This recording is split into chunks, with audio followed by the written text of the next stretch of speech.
Nosuke, Kalusa, Tamikuka, Seminole, and Tocobaga tribes. Please stand for the Pledge of Allegiance.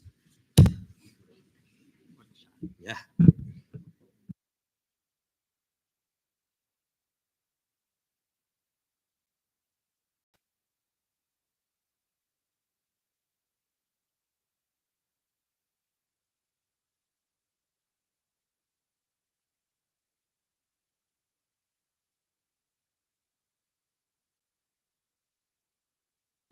Please stay standing for the national anthem.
Sorry, you guys, that was YouTube. All right, so we're gonna go roll call and verification of quorum. So Madeline, Amanda Lazo, Present. Mia Uracheta, Present. Christopher Corelli, Present. Christopher Levine, Present. Stephanie Levine, Present. Jackie Lim, Present. Danishka Morissette, Present. Adam Caringle, Present. Aiden DeCara, Present. Thomas Bogota. Thomas, okay, absent. Oh, back. I don't have editing access. Sorry.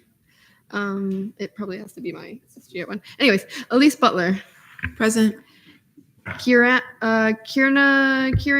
Connolly, Present. Katrina Gomarov, Present. Jason Hamid, Present. Ryan Kaufman,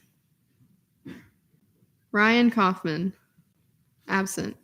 Julian Larson, Present. Shane McDermott, Present.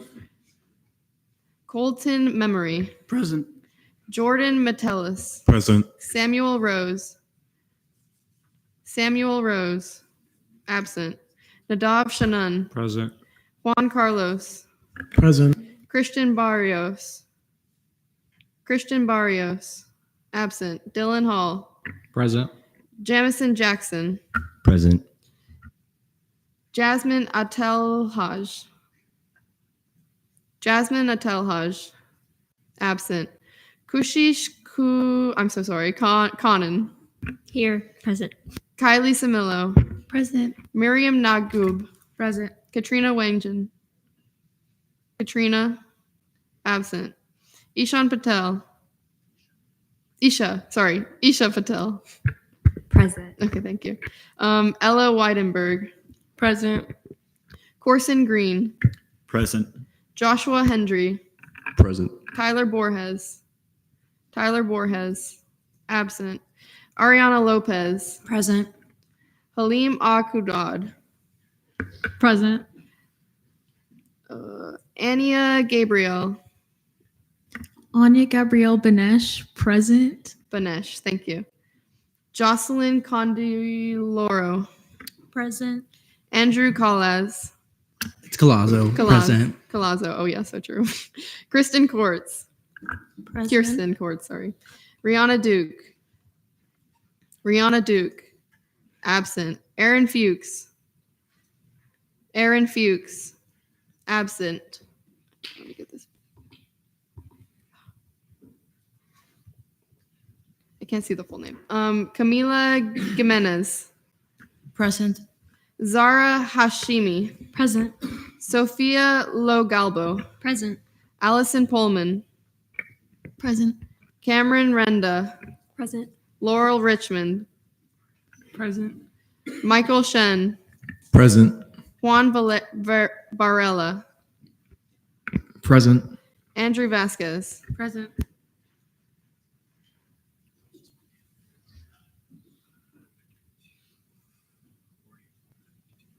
$44. 44 out of 52. Quorum is verified. Go for it. Present voting. So noted at 7:08. All right. So first, we're gonna go into.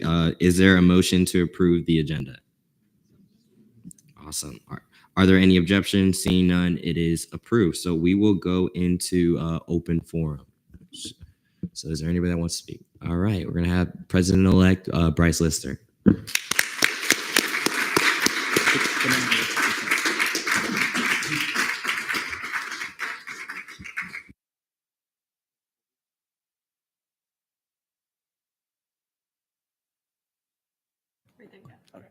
Thank you, Colby. As Colby said, my name is Bryce Lister. I'm the student body president-elect, so I'll be here working with you guys, and I'm really excited for that. So also congratulations to all of you on your elections, and also for those running for Speaker of the Senate and President Pro Tempore. Good luck tonight. I have a class at 7:30, so I'm going to run back after class and hopefully get to congratulate you guys who win. Alex couldn't be here tonight, but I think he shares the same passion for student government and success that I do. So just saying, looking forward to working with all of you. Thank you.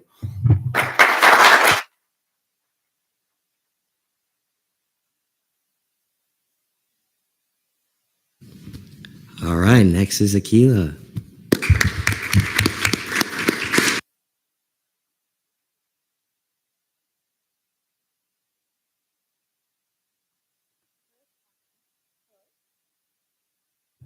Okay, there. First off, congratulations to all of you for getting your positions.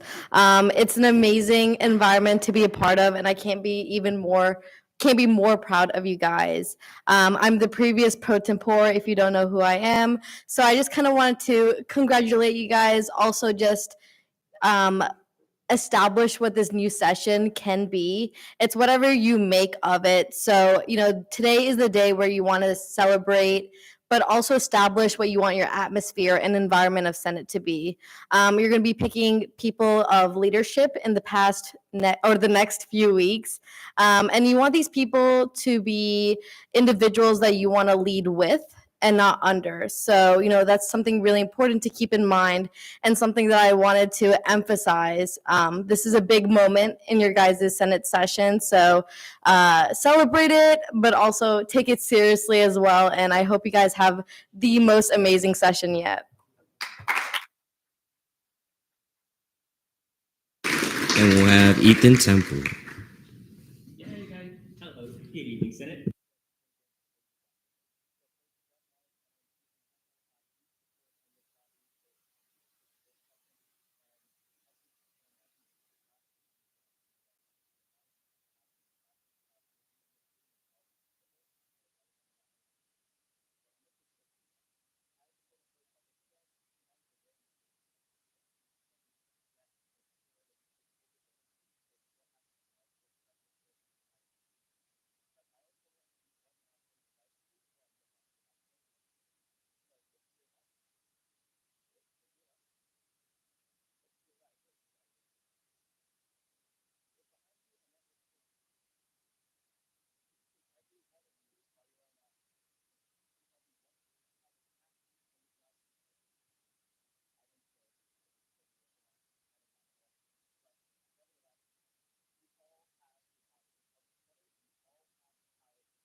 Go for it.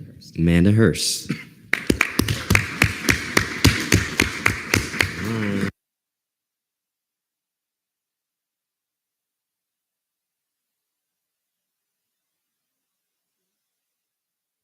How about this? Okay. I want to use the big mic because I haven't actually used this before. So some of you don't know who I am. My name is Amanda Hurst. I actually was a senator like you, and like Temple and Aquila were last session. You guys can do great things in this room. It's a collaborative environment to do the things that you think are going to help your students and to help this university as a whole.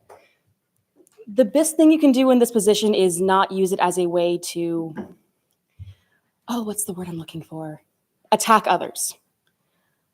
Your job in this room is to collaborate, to do the best things that you can for your college, for university, for students as a whole.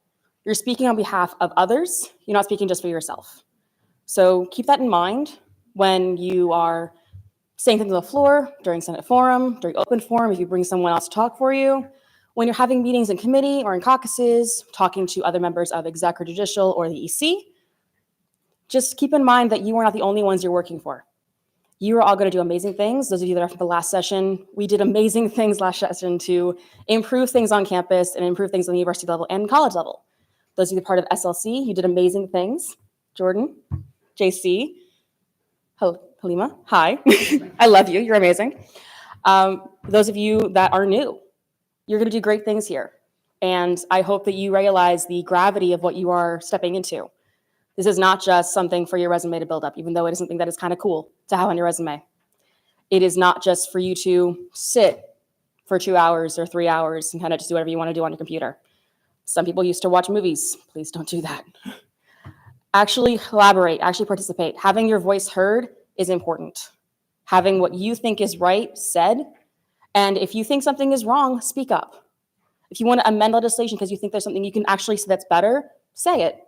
Write that legislation, write those amendments, do the things that you think will be helpful. Because you're not just here to sit here. You're here to do things together and work together on stuff and do things collaboratively. And as this room gets more people in it and less people in it, and it continues to ebb and flow with semesters come and gone, you will do amazing things here together. So good luck. You will do well.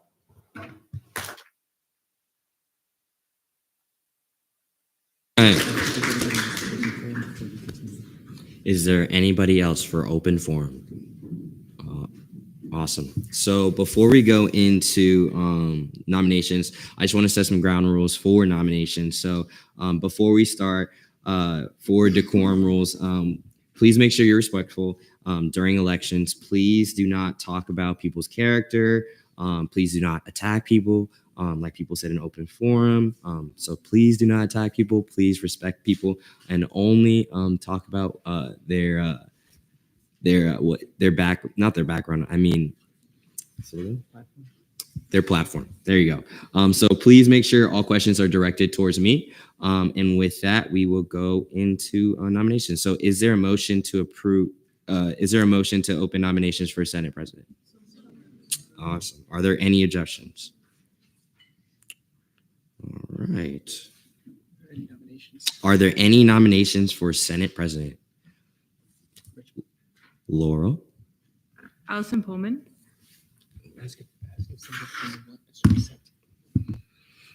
Pullman, do you accept? I accept. Give me 1 second. I gotta write this down. Thanks. Any other nominations? Carringle? Senator Deare. Senator Deare, do you accept? I accept. Any other nominations? All right, seeing none. Is there a motion to close nominations? Are there any objections? Seeing none. Is there a motion for 10-minute speeches, unlimited questioning, and unlimited debate? Okay. Senator Hamid. Can we amend that to 15 minutes for speeches, please? Any objections from the floor? Awesome. All right. All right, so we're gonna do 15-minute speeches, unlimited questioning, and unlimited debate. So first, we will go to Senator Pullman.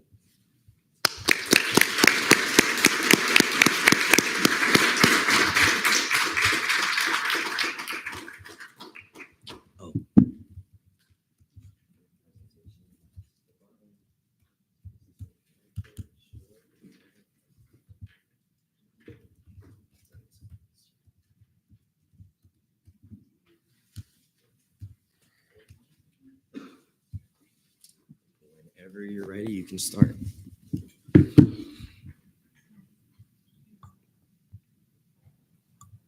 Okay, hold on. You're good? Okay.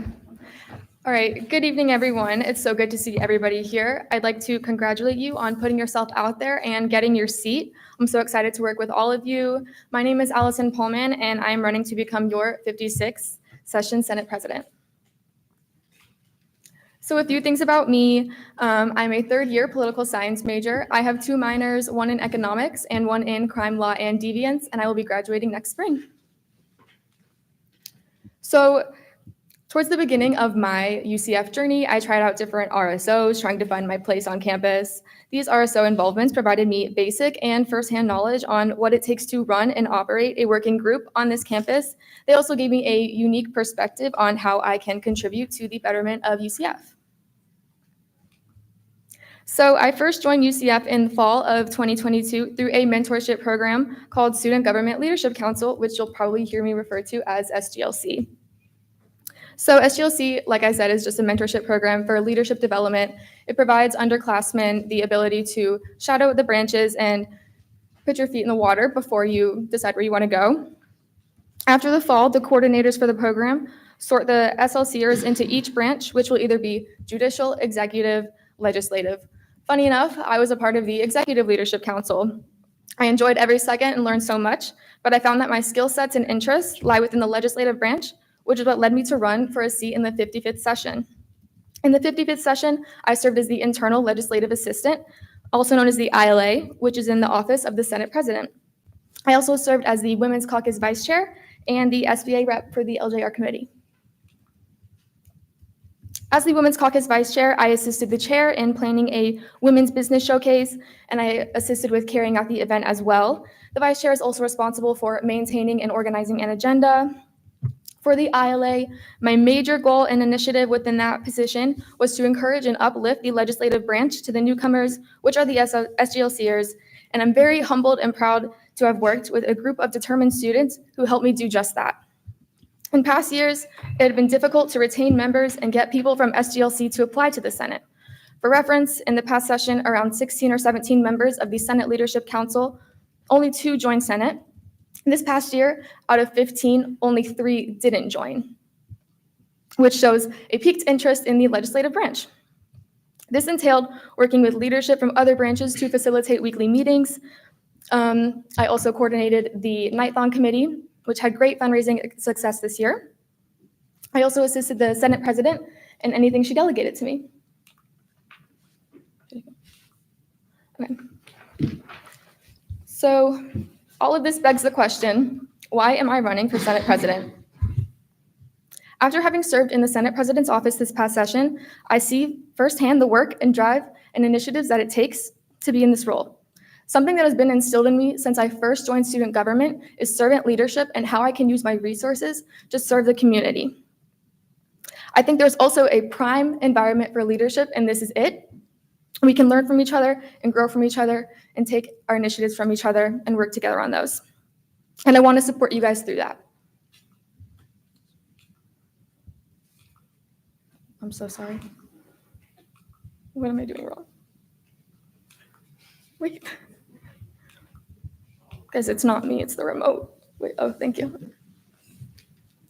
So for some of my initiatives, I'll start with office policies, in which I plan to set office hours every week and have an open door policy where anyone can come talk to me at any point with any of their initiatives or any advice.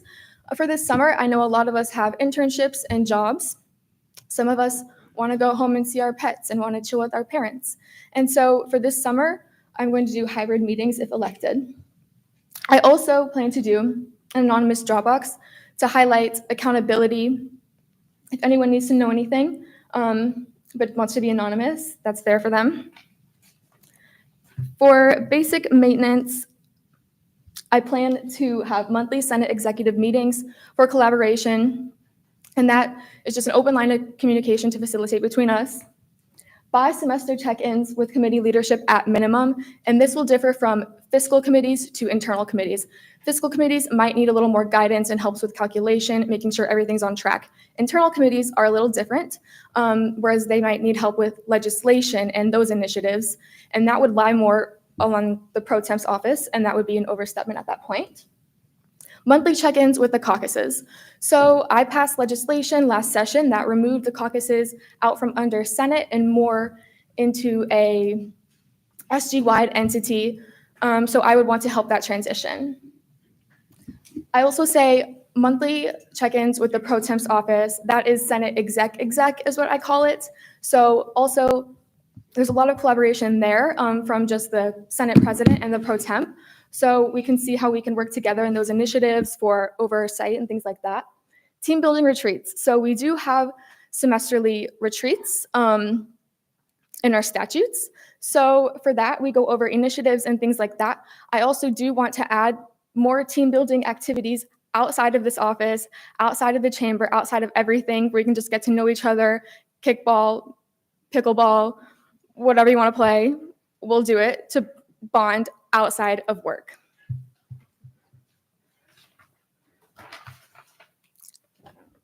For my next initiatives, one of my biggest concerns is that we aren't pulling enough students and we aren't able to get as much feedback as we could. My goal is to host 3 outreach events per semester, and these events will be incentivized based because we have to recognize our audience. College students are not always receptive to our polls and our surveys, and that's just the way it is. Usually they like incentivize-based things where they're getting something and we're able to talk about our mission with them. For example, in the past session, we did Pet the Pups, where they got to come pet dogs, and that was a huge success. It was open for an hour, and we were able to talk to 100 students. So incentivized-based outreach events like that in order to pull more students, because as much as we do a great job pulling students, it could be better for 70,000 students. Another thing is that we also get a lot of input from our surveys in general. We need to keep doing that during high traffic days where we can get the most input because the surveys are very influential for the SBA committee specifically, who does deal with campus-based initiatives. For satellite campuses, this past year, I got the privilege to go on SG on Tour. And through SG on Tour, besides the perks of the free sweatshirts, I got to talk to a lot of Rosen students, like Nona students, downtown students, and hear their initiatives and hear their issues, which I never would have known if we didn't physically go there and talk to them and express that. So definitely reaching out to these satellite campuses, I think, is a big thing. They have a lot of issues that they could be resolved, and we just don't know it because we're different. So for this, I would want to do a Rosen Day and a Lake Nona Day, which is a branch off of what exec does, and I would ask for collaboration in this sense, because I think, like I just said, there's a lot of issues that we don't get, and to talk to their administrators and to talk to their campus leaders would be really meaningful, and I think we would learn a lot from them about their campus and how we're not disconnected.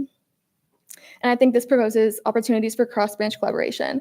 For external initiatives, I think proclamations and resolutions are great drivers, but we need to see meetings beyond that, and we need to be meeting with administrators and getting those meetings in, or else it's just a piece of paper. So throughout the caucuses, like I just said, they moved out from Senate into regular SG. So I think this proposes a great time for us as judicial, legislative, executive, and EC to come together and work on our identity missions and things like that. I also know that the Senate president has some connections to administration, and through this, I would use those connections and those meetings to better the mental health resources at this campus. I think mental health is something that is really impacting our generation, and I would like to see that worked on. So for the legislative assistants, the ELA has done Senate newsletters in the past, and I think I would like to see that continued through SG Instagrams, Google Form for Media Outreach. So the ELA is responsible for media outreach, and so to make it easier for the ELA to know who's getting an NSM interview, they would have a Google form. They also coordinate the dean meetings, which is one of my favorite things to do as a senator. It's our opportunity to take our initiatives straight to the deans. Dean meeting workshops, and we do have mock dean meetings, but this is an opportunity for us to learn about professionalism, how to act in front of a dean, also to not rehash old initiatives, because sometimes that happens.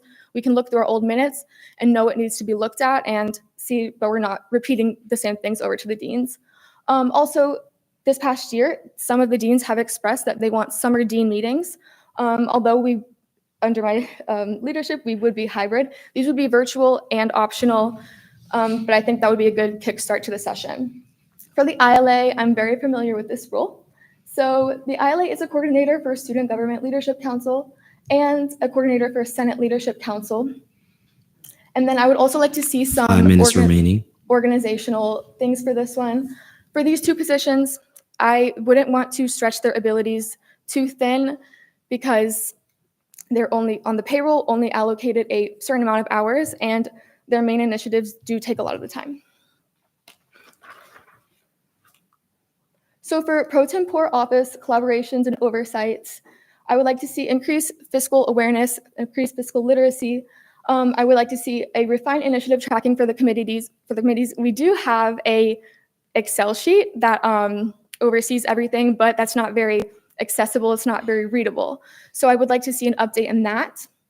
Caucus and committee collaboration is so important. There was a little bit of it in the past session. I think we can see more, and I think we can see growth on that. And then outreach to other Florida universities. This is something that the judicial branch did last year, and I think we'd learn a lot from other universities as well. So I'm going to wrap up with pillars for the branch. Overall, we're going to operate as a functioning body, and if elected Senate President, these are my overarching themes. First and foremost is high-mindedness, and what I mean by that is holding yourself to a higher standard. Every single person in this room is capable of making change, but it all starts with you and your initiatives. Next is pioneering, which goes hand in hand with the saying, if there's a will, there's a way. Something that I've learned from my time in student government is how far innovation goes. With almost 70,000 students and 4 campuses, there's always something that can be improved on. Last semester in my ILA position, I had the opportunity to present a resolution project to my SLCers, and they did great, and they came up with so many little things that we wouldn't even think about, and this is a part of that. Next is a positive atmosphere, which is key for how we will thrive together as a unit, because having an uplifting work environment is vital for the productivity of this branch, and that's where collaboration comes in. You'll most likely find yourself working with another senator on a proclamation, a resolution, or even an event. Being able to hear each other out and have respect is very important. Last but not least, I have integrity, which is the main thing I'm going to ask of you. I ask that you stay true to your beliefs while having respect for others. I ask that you don't shy away from putting your ideas out there or giving your opinion. I ask that you grant your fellow senators the same grace and compassion you would ask for if need be. Last but not least, I ask that you never bend your morals and stay grounded in yourself. Thank you for your time, and thank you for being here, and I'm so excited for the session with all of you.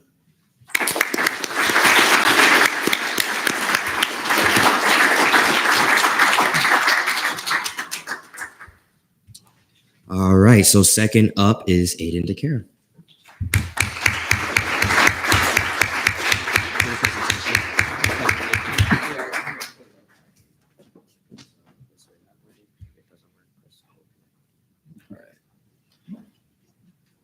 This on? Okay. Kieran, Can we just motion to extend speeches by 10 minutes? Just because we're at the 5-minute warning. It's continuous into the next person. I'm gonna. Oh no, sorry. Your speech time was each of them got that much time for speeches. Oh, I was where is overall? Okay, cool. Yeah, not overall. I'm gonna start whenever. Okay. Good evening, Senate. My name is Aiden Deare, and I'm so thrilled to be a candidate for Senate President. But I just want to jump straight into a little bit about me. I'm a transfer student from Valencia. I graduated in 2022 and then transferred here through then, and I graduate in spring. I'm currently a double major with an emergency management within the College of Community Innovation and Education and a poli-sci major within the College of Sciences. Outside of that, of student government, I am a HIP scholar, which helps me do research. I'm a part of my fraternity where I focus entirely on philanthropy and raising money for my fraternity's philanthropy. And then in my past session, and then my internship with Representative Deare and Soto, which I've actually got through a student government event. and my past experience as the Latin Hispanic Caucus Chair, DNA Committee Chair, the Sergeant of Arms, and one of the 3 Scholarship Committee Senate seats. But in these positions, I was able to get different roles, different perspectives within the student government, and I accomplished a few things through there. I was able to create a student advisory board for a $3 million grant. I was able to host a student town hall with 3 U.S. representatives. And then I was able to create a stronger connection between the Senate and the Election Commission, and much more from there. But then from my experience, I feel like these connections and the knowledge I've learned from being in these positions this past session, I feel like my next step is within Senate President. So I want to talk about Senate initiatives, hybrid for the summer. I'm fortunate enough to live here in Central Florida, but I know you guys have to go home. I know you have your internships, but I want to make sure that you're able to fulfill your duties as senators, and I want to enable that through hybrid. This would also apply to committees and also caucuses when they do start. The next thing is this idea of working groups. We create caucuses to deal with certain issues within certain groups or certain ideas of sustainability and such, but I feel there's times where we can just find a few same initiatives between senators and we can just group together. Like this past session, I was able to do that with Senator Kringle and Senator Lopez on transportation and help create a survey that would help students, inform about shuttle times and inform them that like this is available for them.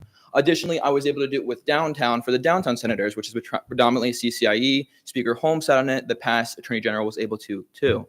Next thing is town halls. Though we do have open forum within the Senate, we do have a lot more Senate matters within that, and it's limited. I want to create an opportunity for these RSOs or agencies to come in and speak. These town halls would have topics, so we could be focusing on sustainability. Let's say for September and October, Hispanic Heritage Month, so we have Hispanic speakers come in.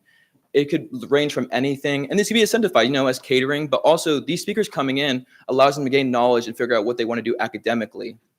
And then the next 2 focus more on the atmosphere of the Senate, transparent dialogue. I want to make sure that this Senate, we feel comfortable talking to each other. You hear certain things about Senate during orientation, Senate like 54th this or whatever, but I want you to know that like we are all on the same level field. Even though I have the position of Senate President, you should come to me saying, I feel something about this. I have a problem with this, and we should be able to figure that out. We should not be holding inks against each other. We should not feel uncomfortable by a certain person in the room. We should all feel that we are respected and heard by each other. And additionally, students first. That is something that I heard this past session is that people were, putting a lot of time in the Senate. But additionally, you guys are UCF students before you're here. You should be able to prioritize your health, prioritize your work. You shouldn't, I get you guys have your initiatives, you have your drive for this, but also you got to focus on your grades and you got to ensure that, you take care of yourself first. Next is going to be cross-branch initiatives. One of my first things within the executive branch would be implementing fiscal oversight between the comptroller and Senate.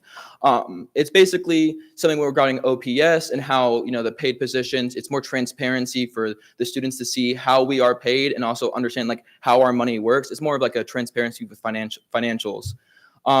Education of Title IX initiative with Judicial. This is one of their service branches, and I want to ensure that we can help them in any way we can. And this way, I want to go, table out with them and educate students about what Title IX is. And additionally, is with working with the Election Commission on election year education. It is an election year, and some of you may not know, but Election Commission really is like at its highest in the spring, that end of fall, spring, when it comes to the student government election. But I want to use them to their fullest capability and help the Senate and specifically like GAP and such regarding election year education. Registering to vote, how to vote. If you're from out of state, how are you able to move your address here? Like we got to educate these students about, specifically since this year is so important. I do have like a 13-page thing of different positions, ranging from the Attorney General all the way down to, I think, like Director of Communications of different initiatives, if I couldn't name them right here. These are external initiatives. I want to work with external agencies. We meet with deans, we meet with MSC, we meet with OSI, but we could branch out our initiatives much more when we meet with these other groups, meeting with Rosen, meeting with Lake Nona, meeting with Downtown, as we had this past session. I want to use our connections and, meet these new administrations, take this to the next levels of our initiatives. I was meeting with my CCI deans, and I was able to get connected with UCF's advertising and figuring out ways that UCF.edu could showcase student government. These small interactions can broadcast your initiatives tenfold. Collaborating with administration on surveys. Our proclamations and our resolutions can have mere words, but they are more powerful when the data is sitting behind them. When you want to go speak to Adam about issues you see on campus, having the numbers right there shows that like we are not playing around about this. We are serious about the issues. We wrote this, including the data. And when we collaborate, we are working with administration, creating that relationship, and also getting the data for ourselves. So when the next session can have that data building on and on and on. And then creating the connections with other universities and colleges in Florida or the Big 12 to develop initiatives and collaborate. Each school within Florida, student government functions differently, but I see that we can use this as a learning opportunity to work with each other, to collaborate on simple like events or even learning from each other. And I feel like creating this connection would be great for the next sessions. These are recommendations I've had for the pro temp's office. I feel like with developing OPS oversight within the Senate, this would be within the speakers or the pro temp's office. These Senate atmosphere surveys, these are basically to feel like the health of the Senate. I want to feel like how the pulse is, like, is there something going on? Is there something that leadership's not doing? What is working? What's not? How can we improve? I want this to be like the open door policy. I want you to, they're going to be confidential, but from then Senate leadership will be able to gauge and go, how can we address this? We'll sit down. We'll go, so we read about these surveys that you have this issue. Please come to us and figure out how we can help you. Creating new onboarding for fiscal leadership, internal leadership, and new senators and signovers. Fiscal leadership, internal leadership would be focusing more like their duties and tasks, understanding how many hours are allocated with OPS. This basically ensures that as their chair duties, they are doing it to the fullest extent. And then for new senators and signovers, this basically would be an onboarding, taking them on and going, okay, so here are your duties and tasks. So you want to be part of this committee? This is what they do. Basically, once they get their confirmation, within the first 2 weeks, they'll be able to come to the next meeting and be able to make motions, be able to make amendments, be able to vote and understand exactly what they're doing. And then additionally, meeting with administration monthly of different departments to keep them updated on Senate initiatives. This is something I actually talked to Dr. Frame about, is basically there's times where we don't need to write down proclamation resolutions. We just need to sit down, have a meeting, and speak to them. Being able to, if you guys came up to me and going, hey, I want to work with so-and-so, we'll meet with the heads of that department going, hey, we have these initiatives. And it determines that we don't need to write a proclamation and pass it. We just need to have a meeting with them. And with these monthly meetings, we're able to update Dr. Frame, update Shane, and update different agencies and different departments without having to send a resolution or send a proclamation. And as your speaker, I want to do one-on-ones to evaluate initiatives. This will play and role with a little bit of the pro temp's office, but also our advisor. This would keep Brody in the loop of what Senate is working on. And additionally, this will allow me to help you in any way I can. I have the experience of the different positions. It would help me make pros and cons, make game plans so we can understand what's the next step? How can I help you? And it's even though as a Senate president, I can't be biased, but I want to ensure that your initiatives are heard and are valued and ensure that they can go to their fullest extent. This would be meeting with fiscal and internal committee leadership weekly regarding minutes. This is not something about watching entirely. I want to make sure within these committees that every voice is speaking. When committees are solely just 2 people, that committee is solely not a group of people. It is solely just, on at that point, just 3 people. When you have every voice heard, that's ensuring that, LJR, when internal bills are debated, they are all heard from different perspectives. When GAP, when SBA, even going to fiscal, this is ensuring that every voice is speaking and everyone is playing their contribution to this legislative process. Additionally, this is creating transparency with branch heads meetings. I want you guys to understand that I am bringing what you guys are bringing to the floor to the president, to Chief Justice, to everyone to ensure that we are all working together as a student government. And additionally, what they say to me, I want y'all to know what's going on. What can we do? How can we help them? How can they help us? How can we help each other as a whole? And then open door policy and office hours in office and on Zoom. I want to make it my doors never close. You guys can come in the office. You guys can do your homework with me. You guys can talk about literally anything. I want to be the person you can talk to about anything at any time. And additionally, if I'm not in the office, I would literally create a Zoom waiting room. You can just drop in at any time. 5 minutes remaining. You could text me. You could do whatever you wanted just to check in. You'd be like, hey, how are you doing? How's class? That's literally it. I want to create the relationship between y'all so I can help you guys as senators or the leadership positions you take on. I just want to finalize out basically, as Senate president, my goal would be to cultivate an environment of transparent communication, inclusivity, and collaboration among all members to create productive discussions, ensure that every voice is heard and valued, empower senators to actively engage in the decision-making process through fostering unity, accountability, and respect. I will aspire to lead the Senate in making informed and impactful decisions that address the diverse needs and initiatives of this student body and contribute to the enhancement of our campus community. Thank you, and I yield the rest of my time.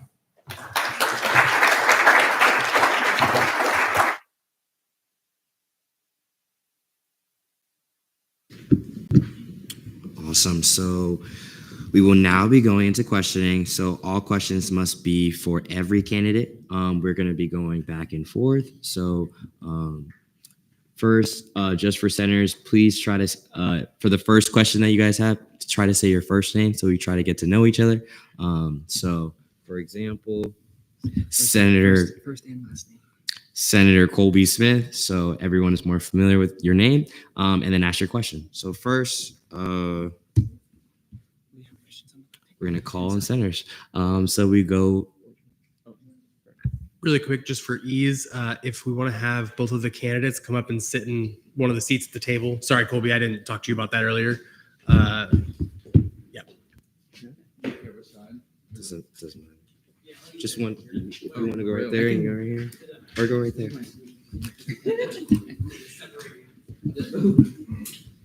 All right, so we will go to Similo, and then Laurel, and then we'll go from there.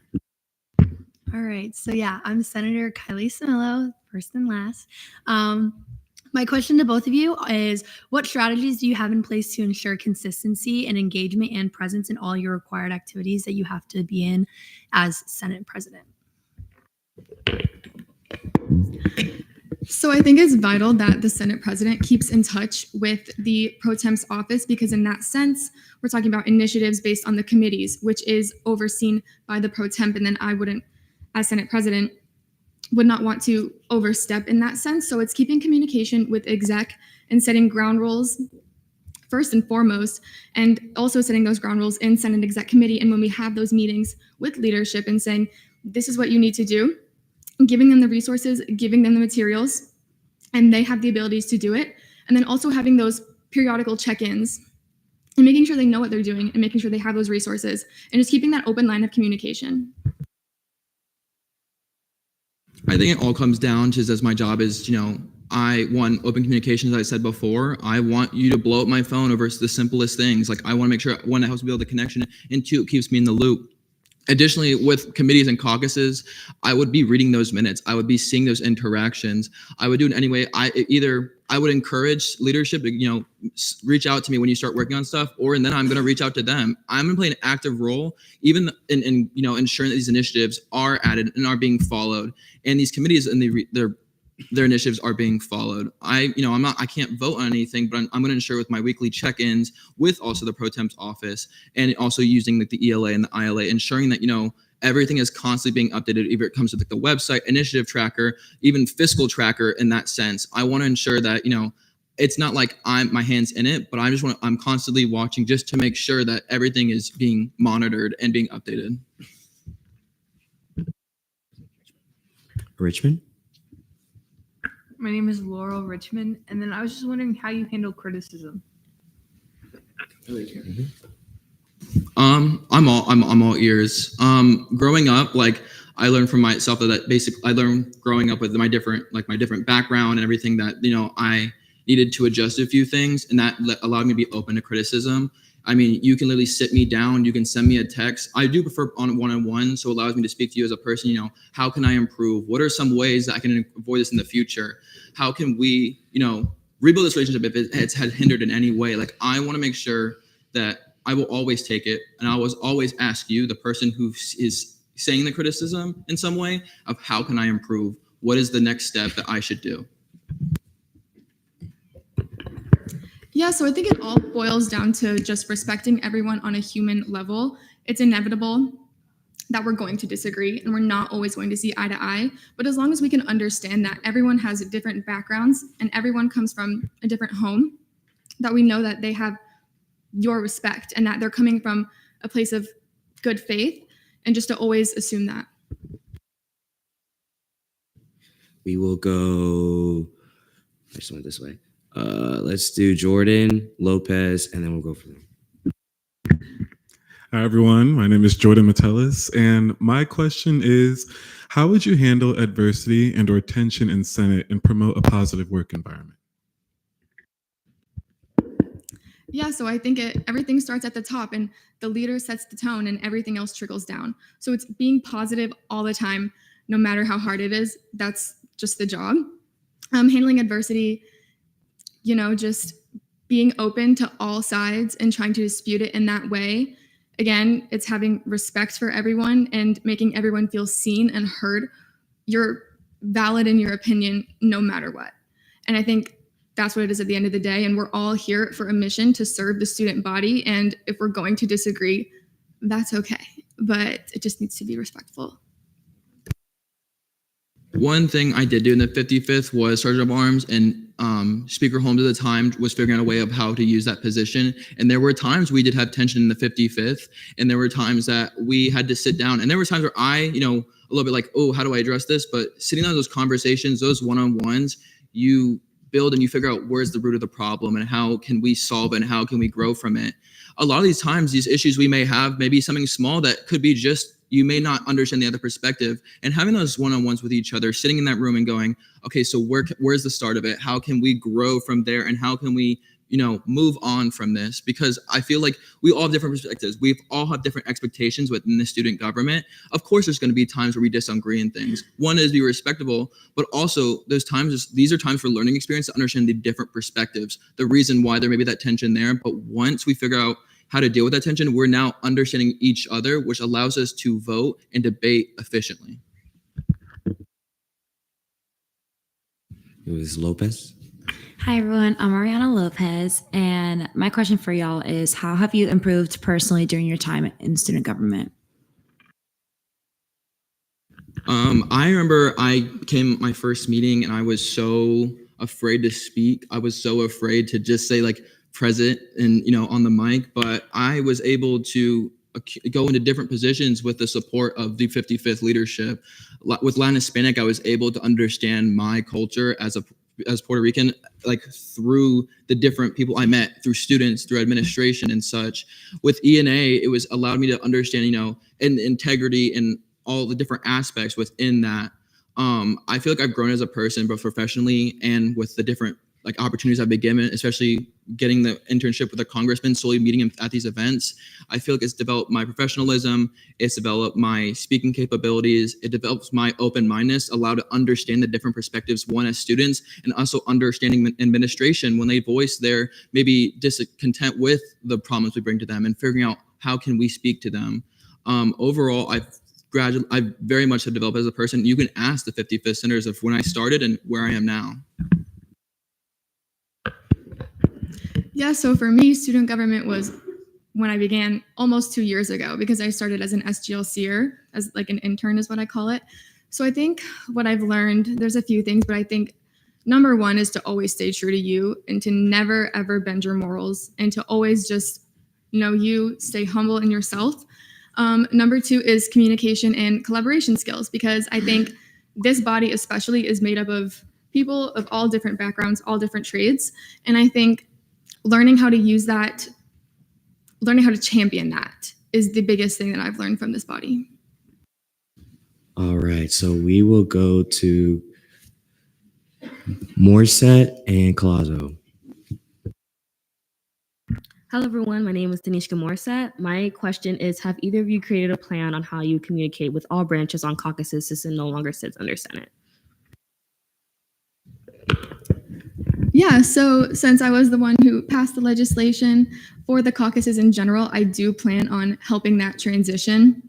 At the same time, as Senate President, I think the job is very much a supportive, guiding role, and I think all of the branch heads would follow that same sentiment for the caucuses. I think they would just need our support in initiatives and things like that.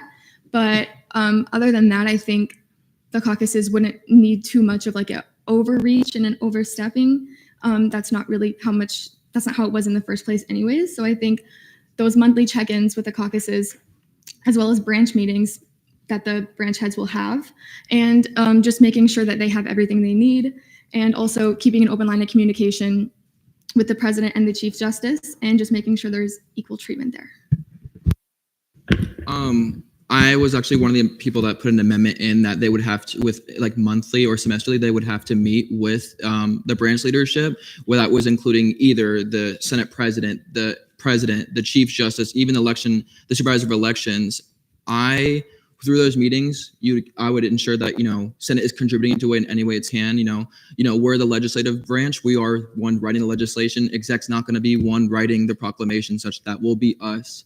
But, it's not like we're the ones running the caucuses. Through these meetings, and I'm also, as Senate president, would be meeting with these caucus leadership through those town halls, would ensure that there is adequate Senate contribution. Hi, I'm Senator Andrew Colazo, and my question for you guys is, can you please name one of your strengths and one of your weaknesses? Ooh, that's a good one. I think my strength is that I am able to understand all perspectives. I love understanding where the different backgrounds of everyone. I love understanding where people come from. It's cool to learn how a person has developed their morals and their initiatives from how they've grown up. I love being open-minded. I would never want to be close to it, but I feel like my weakness, I would say, is there's times where, I feel like it's a good one. There's times where I feel like I have a lot of a drive and a lot of, initiative for something. And sometimes I'm just a very vocal person. I want, like with this, I want to make sure your voices are heard. I want to make sure my initiatives go far. And so, and not saying I'm anything back, I just speak a lot. I'm a very talkative person. And I just feel like sometimes I just talk and talk and talk. And I feel like, honestly, it's just, I little talk too much in that sense. Not like I'm giving information, but more, I just feel, I just want to talk all about y'all. I love talking about student government. I love talking about what I'm able to do. And some people do say, like, you do talk a lot. So I think my weakness is just, I'm a little yapper. I would say a strength that I feel like I have is patience, and being able to have grace for people and have empathy for people and have compassion for people, and just understanding on a human level that everyone comes from somewhere. That's somebody's daughter, that's somebody's son. So I think having patience for people, understanding them. And then as a weakness, I would say sometimes I struggle saying no, and I make myself available all the time, and I overextend myself. But I also love being helpful, and if I'm available, I'll go, Me? Can I ask 2 questions? You may. Thank you. So in the statutes, obviously in Title 3, there's about 20 requirements of the speaker. Can you name like 2 of them? So in the statutes, it says that the Senate president cannot sponsor legislation, and the pro tempore cannot assign the Senate president RSOs to represent.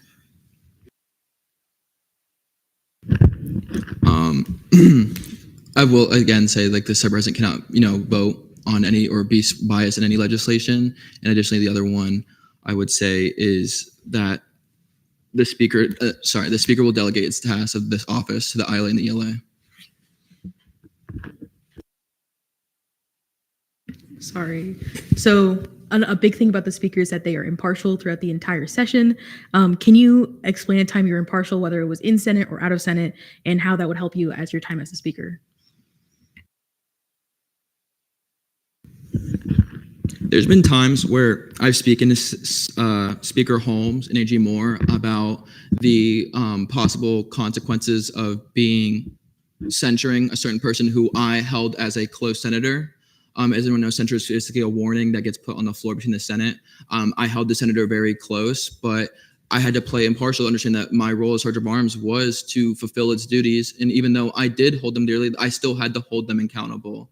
And so even though I do held the best, but I could have defended them. I could have been like, no, they've done this, like we couldn't do that. I had to do my job and was impartial. So for this, I think back to the 55th session, we were seeing a pretty heavy controversial piece of legislation where we were mediating between two parties who just really could not see eye to eye. And at the end, we had to make a hard decision to let the legislation go in order to have something else happen, but it was the right decision. We will go Helena, and we'll go Helena first. Hi, my name's Halima Alkuda, and my question for the both of you is, what do you think best qualifies you for this position based off of your experiences specifically in SG?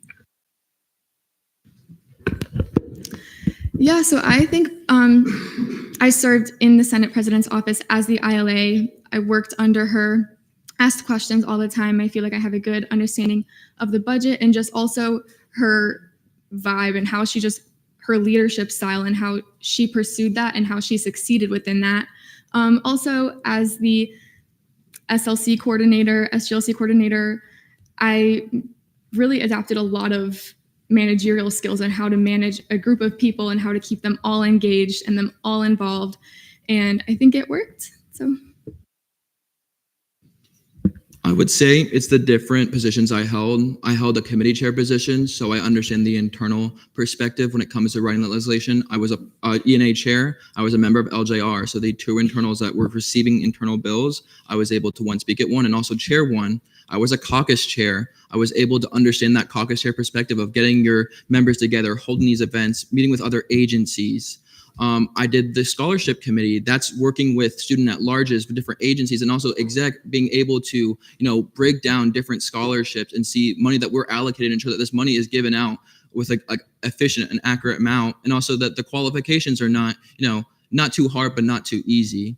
And as Sergeant of Arms, I was able to work with both the pro temp and the speaker when it came to certain things regarding like censures and no confidences. So I feel like within those positions, I've been able to gain a good experience and good amount of connections to help you guys. We will go.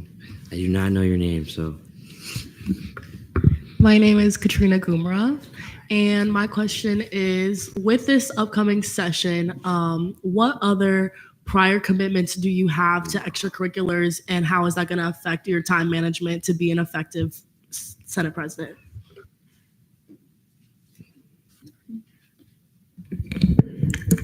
yeah, so that's a great question. Right now, I really am just doing student government. ILA was a very time-consuming job. It took all my time. So in the upcoming, I don't really have any plans for the fall and just my classes. Again, mine will be classes. I am doing research, but that's literally nothing new. I've been doing it. I've been doing the same amount of work I did this past session, and I will be doing the same amount of work in the next session. I was able to do all my positions beforehand. I don't see any change. I don't see how that will affect my involvement as Senate President. Shen? Hello, I'm Michael Shin. Within student government and out of student government, how do you personally humble yourself? Outside of student government, I will say sometimes I get a little humbled because I don't back down a lot of things. I very much stand my ground on a lot of my morals and a lot of my positions. And there's times where it's just how I am as a person growing up and being raised that I just very much get hit with that. Oh, like sometimes people don't understand that. And that's, again, I've been able to be open-minded and understand these other perspectives now. But sometimes, I'm very defensive of my morals. I'm very, I like my decisions, but inside there are times where I was very much a person who's like, what could we do this? Could we do this? And could we do this? And I would have our advisor be like, no, you can't do that. No, you can't do that. No, you can't do that. There's just times where I had a lot of big goals and things, and I was humbled down to the point where it's like, sometimes we just can't do certain things within student government. We're limited to it a certain extent. So for outside of student government, I think just like on a human level, being humble is that we're all humans and we all have our own lives, and there's really nothing that makes me better than anyone else or more qualified than anyone else. I am who I am as a person. Everyone is who they are as a person. You all bring something to the table. You all are going to have amazing initiatives and you all are going to have amazing ideas, and there's no scale on that. Everyone has great minds, and I think you just have to realize that.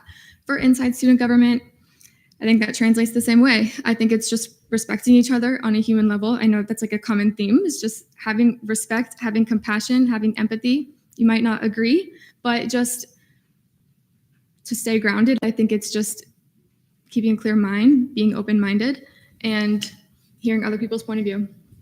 We will do Quartz and then Valera. Hi, my name is Kirsten Quartz, and my question is, in regard to your cross-branch initiatives, how do you plan to get the other branches on board? And in doing so, how do you plan on doing that, for lack of better words, without micromanaging, I suppose? Yeah, so for getting the other branches on board for my cross-branch initiatives, it was around surrounding the caucuses. So for that, those are identity-based groups that are representing a lot of minorities on campus. So I don't know why those wouldn't want to be supported. So those are going to be conversations that I'll have in the branch head meetings. And those caucuses are open to all student government agents, every single person. So those are really important. And I would really hope that the other branch heads have that same initiative. For outreach, that was another one of my initiatives, to collaborate with the other branches. Again, we're all here to serve the student body, and there's 4 campuses and there's 3 campuses that really don't get that much attention from us. And I learned that firsthand, and I had to go there physically to learn that. So I think we're all here to serve the student body, and I think that's the president's agenda, and I think that's going to be Judicial's agenda, and that's definitely the agenda here. So I think if we all keep that in mind, then I don't think there'll be a problem with that.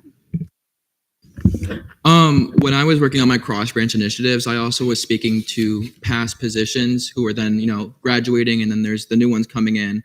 I basically was feeling like a lot of these are very much assumed that they just play in the role. With caucuses, of course, we're gonna have cross-branch because there's all different agents. And so Senate, I will ensure that Senate is contributing, with whatever justices are sitting on there or whatever cabinet members are sitting on there. But the other initiatives are very much things that had been discussed with those positions. The fiscal oversight with the comptroller, that's something that I had discussed with him. Judicial branch, I had reached out to one of the justices going, how can Senate from this point go on? I reached out to the supervisor. These are things that these people want to bring to the next session. So I'm just want to ensure that Senate is contributing and ensuring that these initiatives are supported by the Senate too. Hello, my name is Juan Carlos Varela, or please just call me JC. May I ask 2 questions?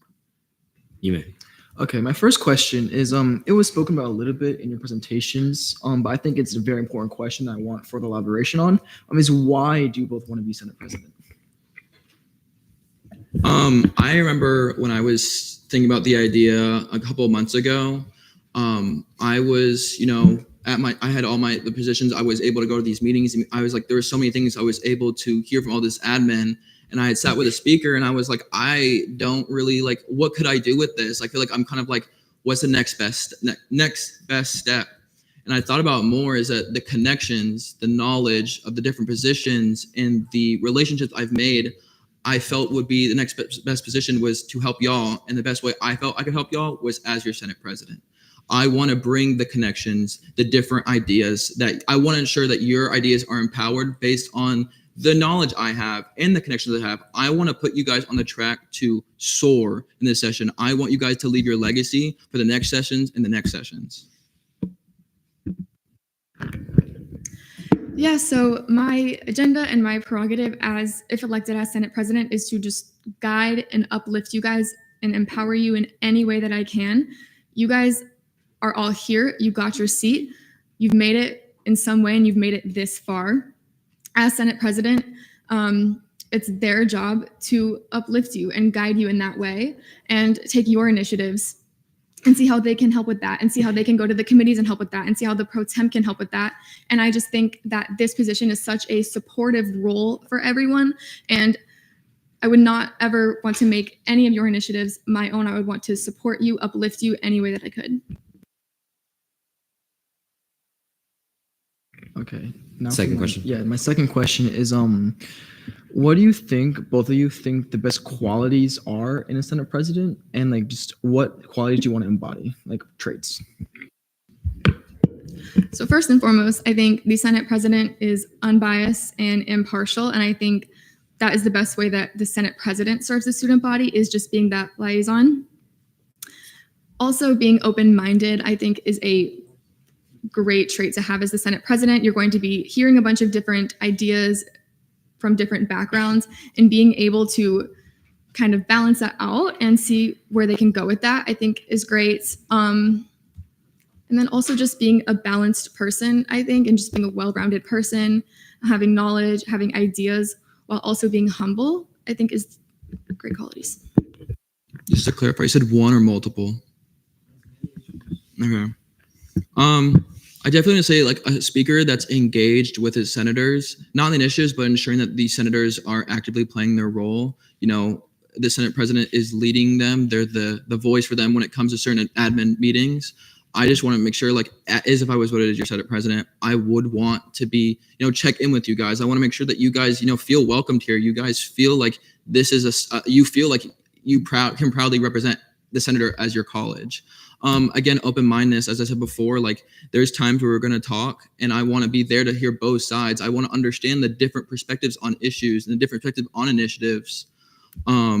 I want to also say, is a leader, there's times where a person may need to step in and, you know, put their foot down, go, this may not work because of this, this, and this. You know, we're all here to support each other, but there are times in supporting each other, we have to let each other and be real with people sometimes. You have to understand, like, this may not work. This may not work here. Maybe admin's not listening. You know, sometimes there's initiatives that may not work, but that's okay. The problem is that the thing that is there is that you tried. And I want to make sure that each senator here tries all their initiatives to their fullest extent. And again, supportive. I will do anything in my power or capabilities to ensure that you guys are supported when it comes to your dean meetings, when it goes to you as a student, you know, being involved on campus, and then your initiatives. That's all I want to do, is be basically a compassionate person.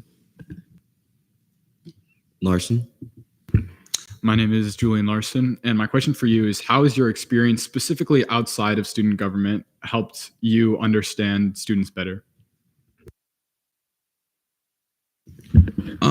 Outside, I'm in my college's Emergency Management Student Association, so I understand the students of my college a little bit more because I'm in at least 2 of the RSOs that amended that. Additionally, I'm in a fraternity, and I understand the Greek life student perspective a little bit more, though within Greek life, I focus a lot more on philanthropy. So I focus more on raising money for students with people with disabilities. That also plays into the fact with students with disabilities.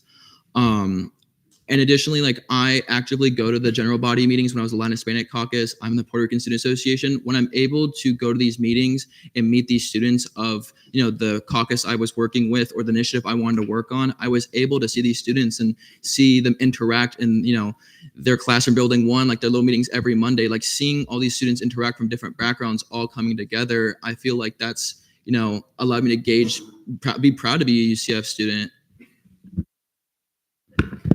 Can you repeat the question? How has your experience specifically outside of student government helped to understand students better? Yeah, so I'm going to go way back. From where I grew up in a bubble of just the same people, same ideas.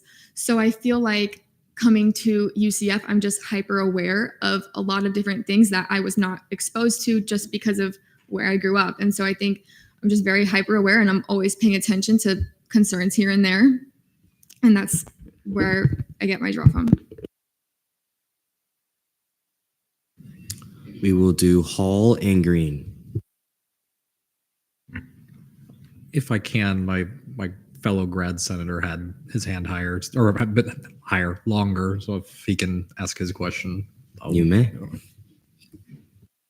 Hello, I'm Jameson Jackson, Senator Jackson. And if I can ask both of you, what are some new methods you all can bring to the student body to ensure that there's transparency with the student body and that they are all aware that what we're doing essentially during this session? So one of my initiatives that I wanted to work with the Pro Temp's office on was to refine initiative tracking for our committees. Currently, it is an Excel sheet, but again, I said this in my PowerPoint, it's not readable. it's not very easy to look at. So looking at those initiatives and then putting them on the SG website and keeping the SG website updated, things like that, I think that's a great way to reach students. Also keeping things updated on the Instagram. We do the Senate newsletters, and the Instagram is pretty popular and it gets more popular each year. So keeping things updated on the Instagram and things like that, but for Senate especially, I think that initiative tracker and making it more public and also more readable and accessible, I think would be a great plus for us. This was also something within my initiative and the ILA is a Senate initiative tracker. Basically, the ILA would be continuously meeting with these senators or senator groups or caucuses, committees with initiatives, and then it would redo the initiative tracker, thus make it public.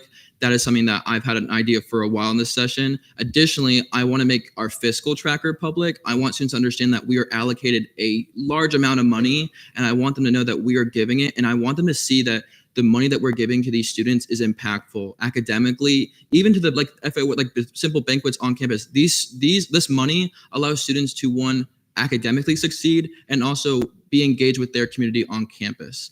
I want to make it so that we're all transparent, so that we are able, NSM can come to us and go, oh, I'm already on track with this. I just want to get your personal opinion on this. A lot of our numbers and a lot of our ideas should be public. I mean, execs initiative track with each directors is public. Why don't we have it? So I feel like it should be the next step is creating that, redoing that initiative tracker, and then making it public, showing the different, it says in progress or such, show resolutions or proclamations we've done, show that we've met with this, give them the steps and let students know we are here on their behalf and we are not hiding anything. Green.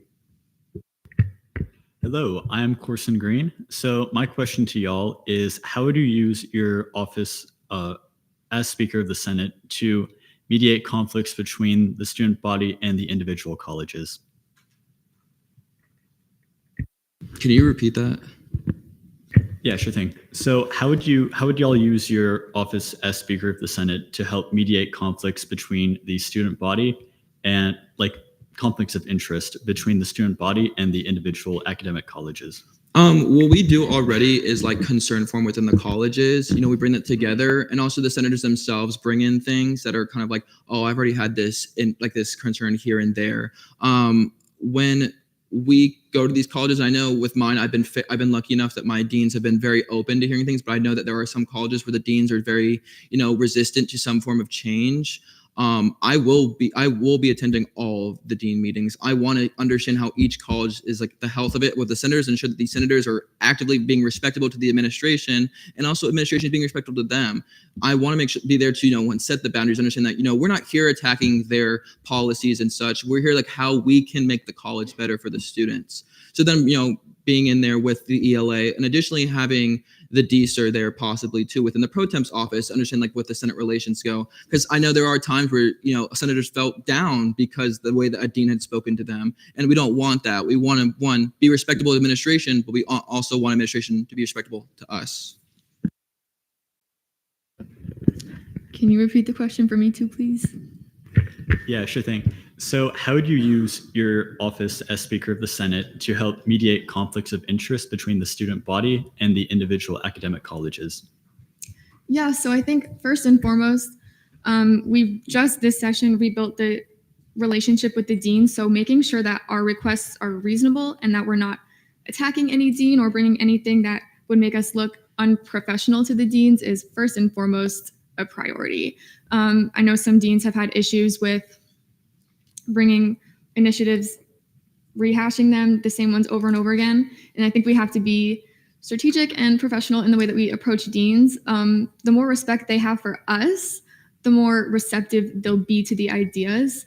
As far as bringing that initiative, again, we would just hope that the dean respects us, and then we could bring this exact concern form. Usually we're able to get some type of statistic saying this amount of students feels this way, so we need to do something about it. But again, creating that relationship with the deans where it's a balance, it's a two-way street, and knowing that they're going to respect us because we respect them and we know that they have our best interests is the best way to go.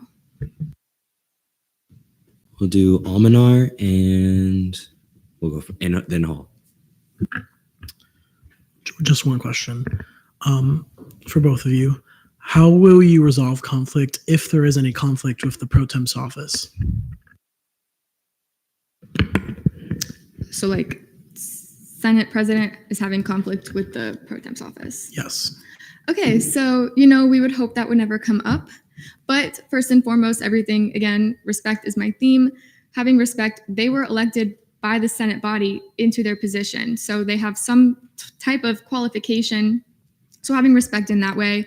In that sense, I would probably call in a mediator of some sort and then just open line of communication. Hopefully that would never happen because I do plan on having monthly pro temp Senate meetings, Senate president meetings to address that.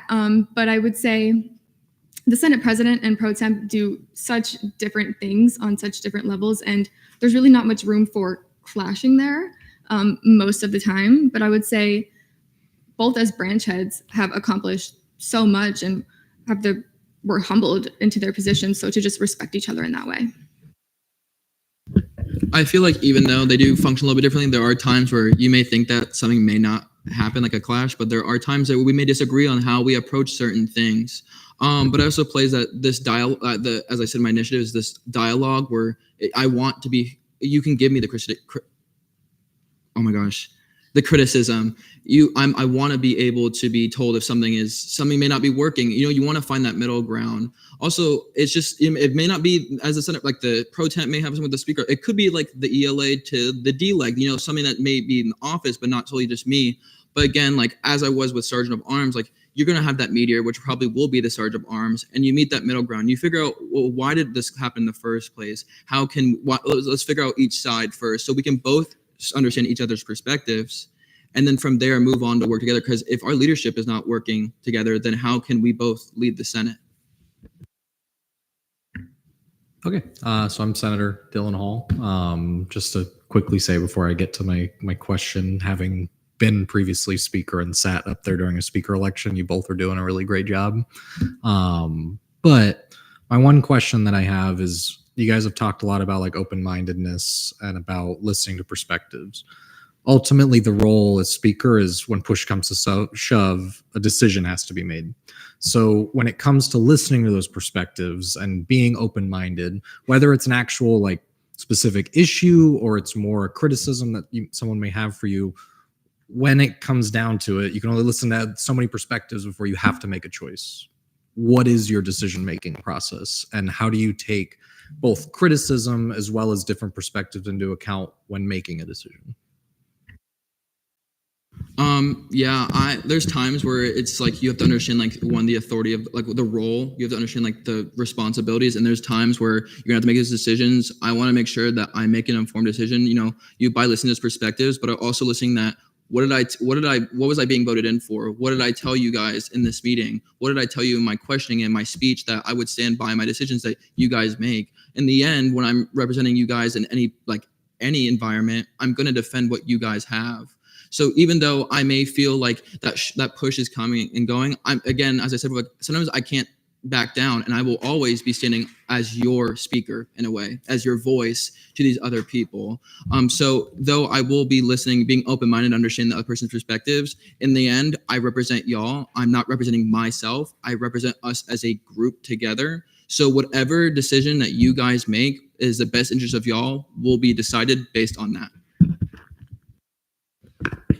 Yeah, I think that's a great question because while this position does come from open-mindedness, like you said, when push comes to shove, decisions have to be made. And I think when something is compromising the integrity of this body and compromising the mission of this body, and now we can't get what we want done because we have this person who's compromising us all around, that is when you would have that conversation about, all right, we have to move to the next step.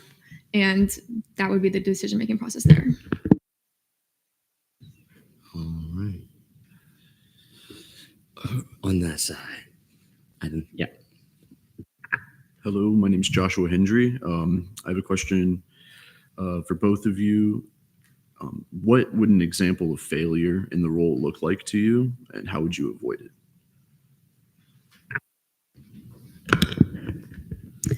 Yeah, so I think in this sense, failure would be failing to serve the student body in a larger scope, but I also think letting down any senator by a specific decision or stepping out of impartiality. To deal with that, I would think learning and growing, and then just asking everybody for grace. But I think failure in this position would be to not be as supporting or to not make you feel heard, because that's the job of this position, is to uplift you in your initiatives. And if someone feels discouraged, then that would be a failure. I feel that failure in this position is not representing y'all. There's times where, you know, some people give shove of like, why would student government do this or why is student government that? But there's times it's solely around that thing of education. But besides that, if I were to back away and be like, oh, I didn't do that. In the end, I'm representing all of you.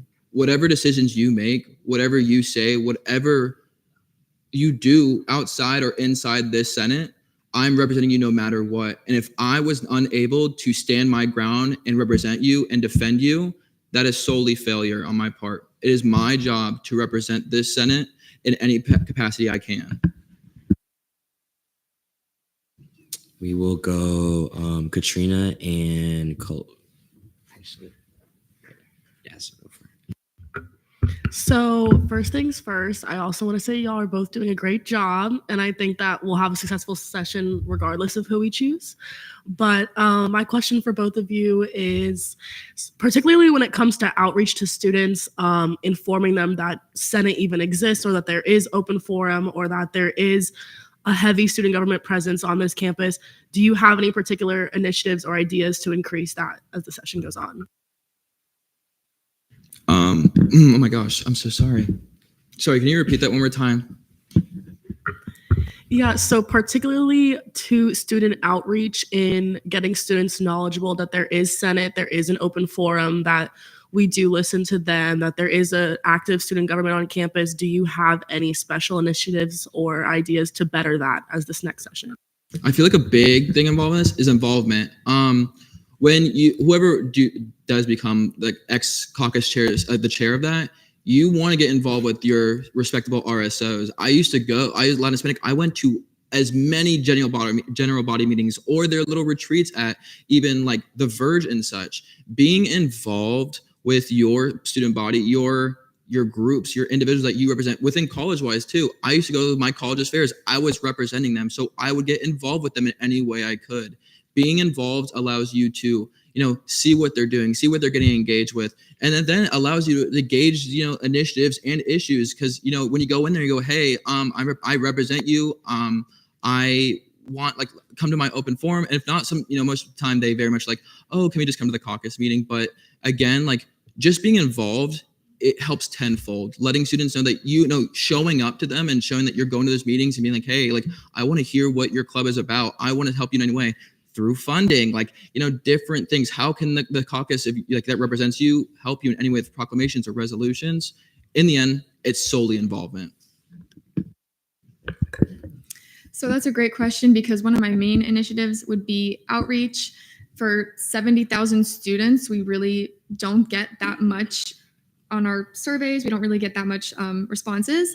So one of my main ideas is to do incentivized outreach events. For example, last session, we did something called Pet the Pups, and that was, we just had the police dogs come in the office for an hour. We had 100 people in an hour, which is very good. And through that, we were able to talk. I know for me, I was just beginning as an SGLC coordinator, so I was able to talk about some initiatives that I had in there and also recruit some people, which was really exciting.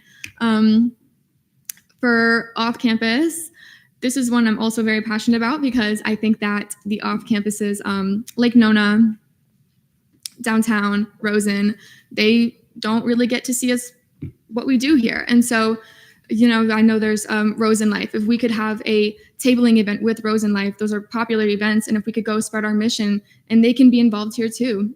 And we could also survey them and see what they need, because like I said, on SG on tour, I would have never known some of the issues that they were having if it wasn't for going physically in person and talking about funding and things like that. And they're like, oh, we can get money. They just don't know. So it's going in person, physically going up, speaking to them, also incentivized events, because again, we have to know our audience.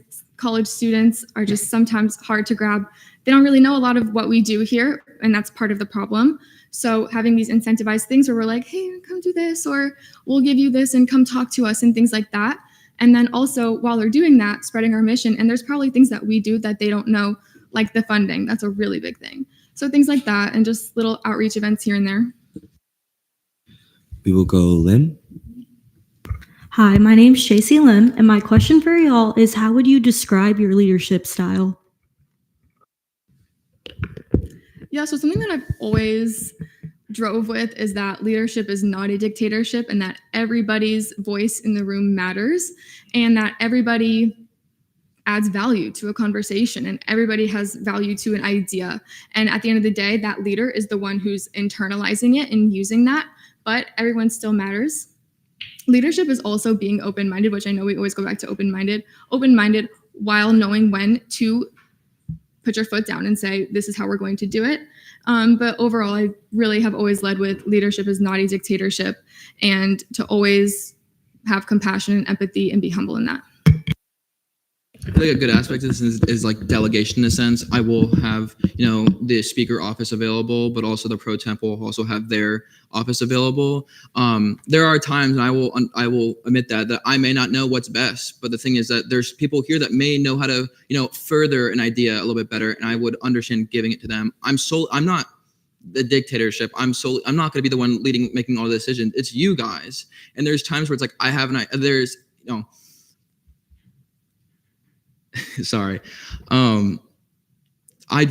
there's times where I understand that I may or may not be the best person to, say something like this. Maybe it's time like I should, talk to the best person for this job. There's always going to be someone in the room that may know a little bit more on the subject other than me.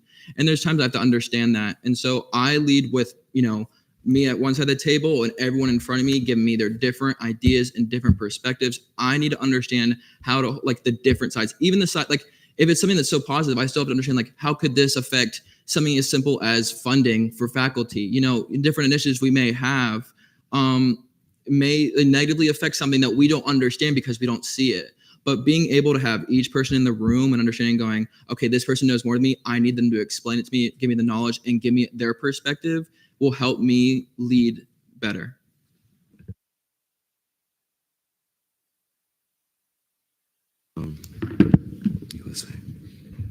I actually just have a motion for about a 10-minute recess.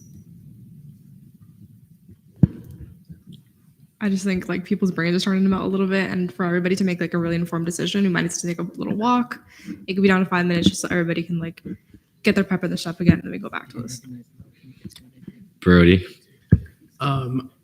Well, it is up to you to decide, you, the Senate, to decide if you want to take a break. I'm going to recommend that you don't take a break until after the election is done, just for sunshine reasons. While I trust you all completely and fully, it's going to be very tempting to want to discuss the things you've heard so far, and that would very much not be within those rules. So I'm going to suggest that if you take a break, you do it maybe between the speaker and pro temp or something to that effect.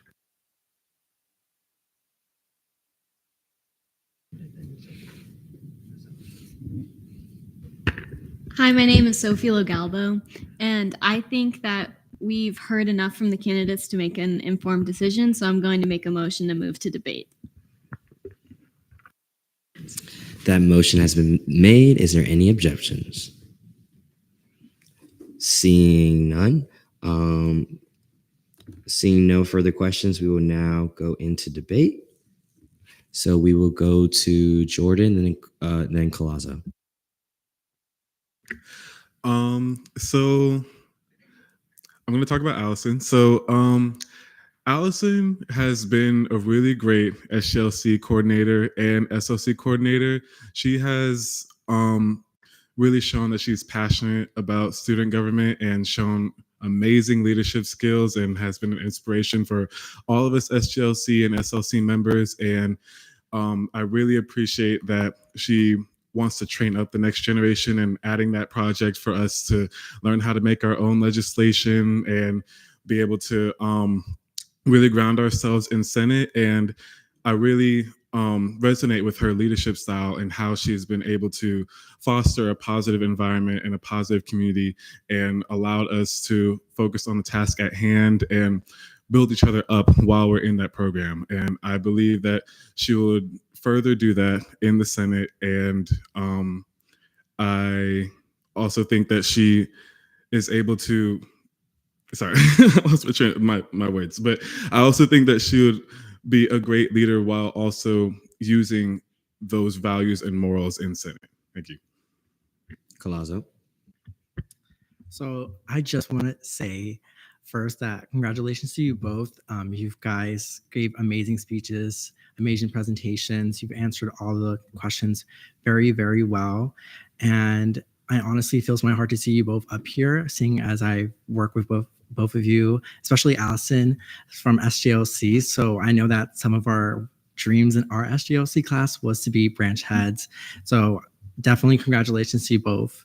When it comes down to my vote, I'm leaning towards Senator Deare. Senator Deare answered, I feel as though his answers were a little more descriptive into what he wanted to do.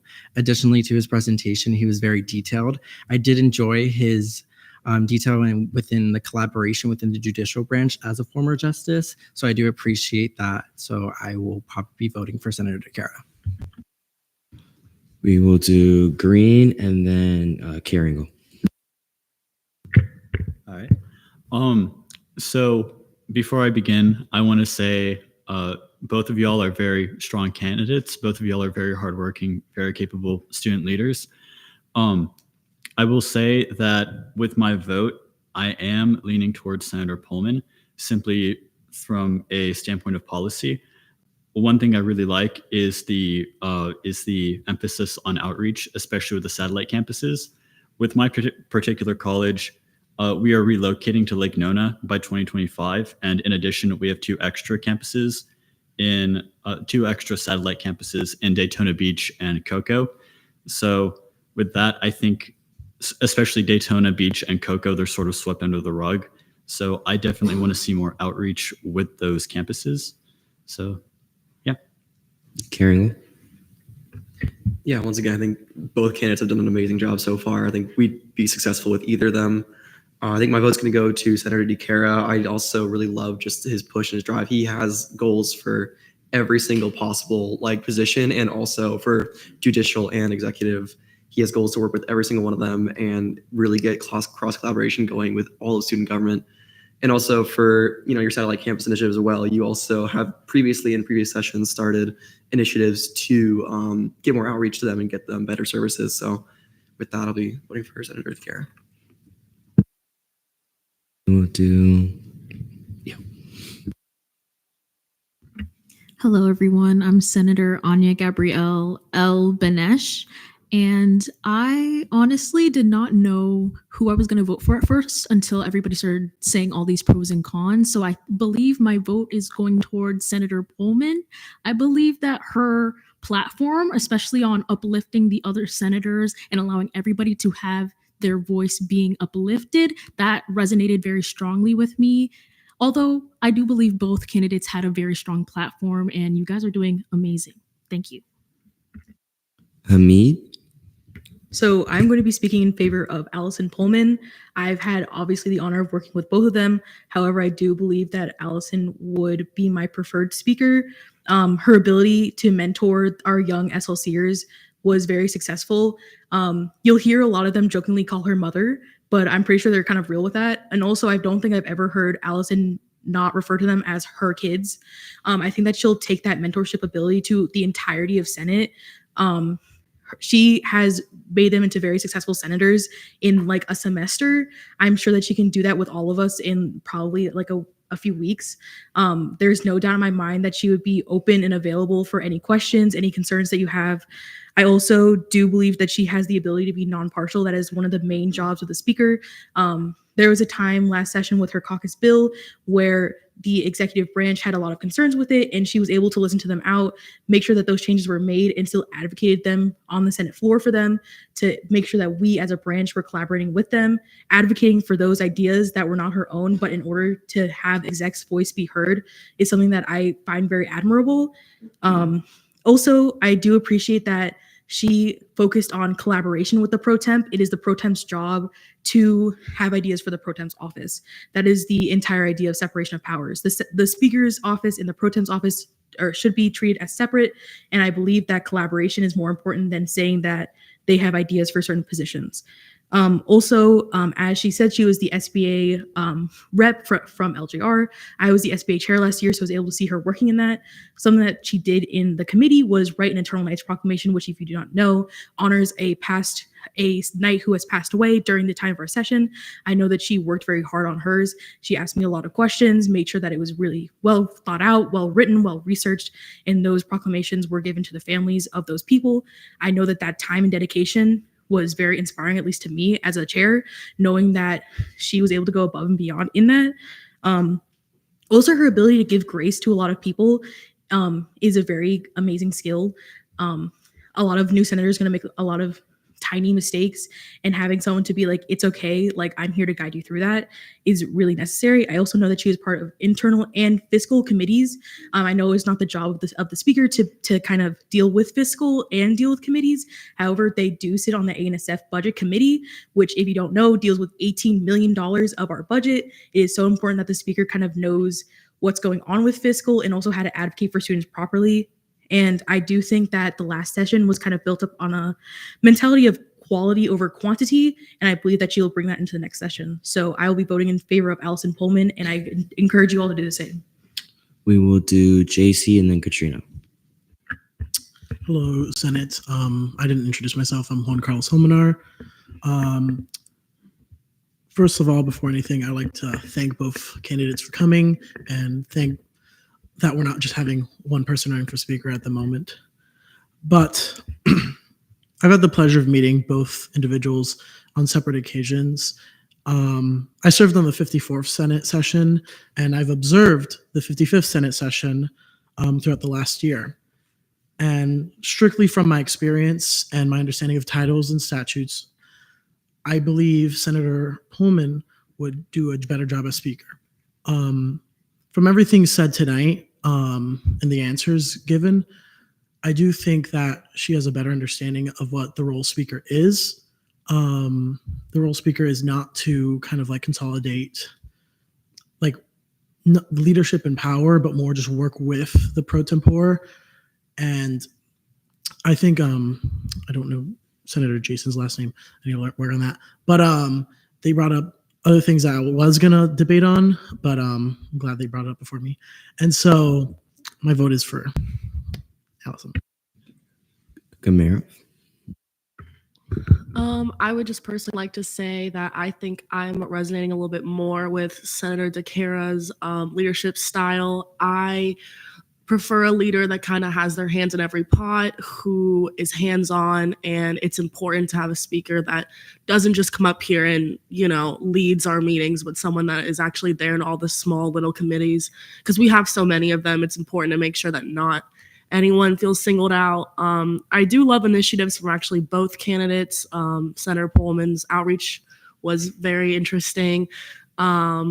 I like that Senator Deare has a lot of fiscal initiatives, even though making them public is a little scary to me for just fear of student backlash of kind of how we're spending that money. But again, that's something we can discuss further after elections.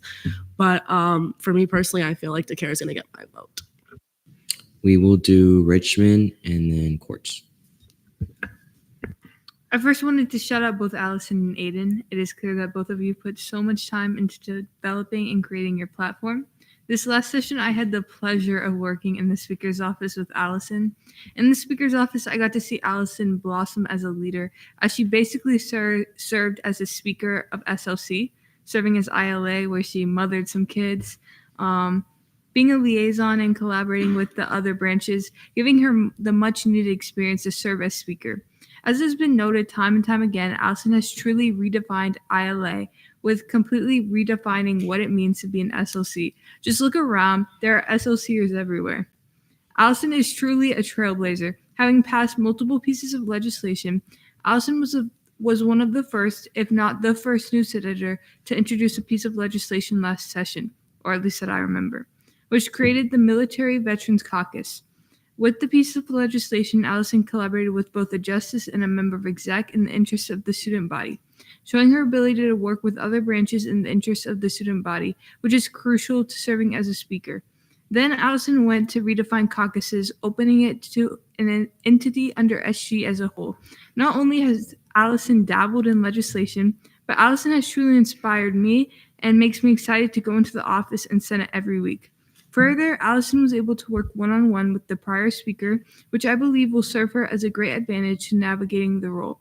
Allison was always there both to help me personally and professionally, which makes me excited to vote Allison for speaker. Courts.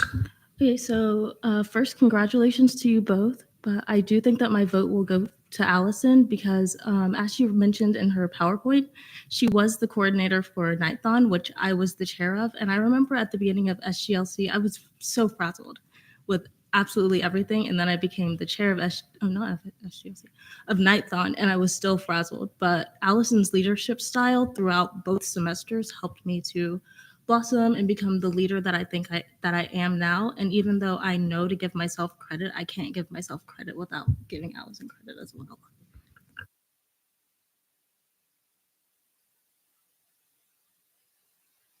We'll do Simillo, and then I'll do one. Okay, yeah. So again, my name's Kylie Smillo, Senator Smillo. I'm a little fiscal and like statutes nerd. So like for me, when the question was asked about in statutes, what are your duties and responsibilities as Senate President, it did startle me a little bit that Aiden had mentioned the same one that Allison had said previously, as there's about 20 different responsibilities and you had the option to choose from the vast majority of them. So that kind of gave me like an iffy feeling. And the fiscal tracker is already public. So that's one public record requested, and everything that we do minutes wise is public on our website. So students can see all questions, speech, and debate online through our website. So having that public and being one of your initiatives is already public. So there was that. And then I'm not quite sure who I'm going to vote for, just because I do know both of them on a very personal level, and they both have really good leadership styles. And I think that like because of the vast difference between both of them, that things will run either one way or the other. So I still am kind of up in the air about who I'm going to vote for, but those are just some things that I kind of wanted to put out there for everyone to kind of chew on and think about. We will do Lazo. So I just wanted to first of all say congratulations for being both up here. Seeing as this is my first year wrapping it up in Senate, I'm so proud to have worked with both of you. You guys are such intelligent, brilliant, and kind like senators, and I'm so glad to see you standing up here. You guys have had great ideas. You have had great initiatives in the past and what you put on your presentations. However, based on the experience that former ILA Pullman brings to the table working under the Senate President's office, I am going to be inclined to vote for her, simply because at the end of the day, the Senate President is also going to be a guiding force in the office. They're going to be a mentor to new senators, as well as going to be representing us as a student Senate figurehead. So I will be voting in favor of Pullman based on the experience and energy that she brings to that. We will do Valera and then Memory. Varela, I'm sorry. Thank you. And for my, piece of debate, I just want to go over a short anecdote that I believe is important for my decision. It's quite decisive of my decision. First of all, I also just want to say that I consider both of you my friends. I'm very proud of you both. I have observed you through this year of Senate and SOC, and I think you are both great people. But into my anecdote, we speak a lot about in this body about respect. And I think there's no more important form of respect than respect for your opponent. And I would just like to bring up something that happened after Senate orientation on Saturday, is that Senator Deare came up to me and a few other SOC.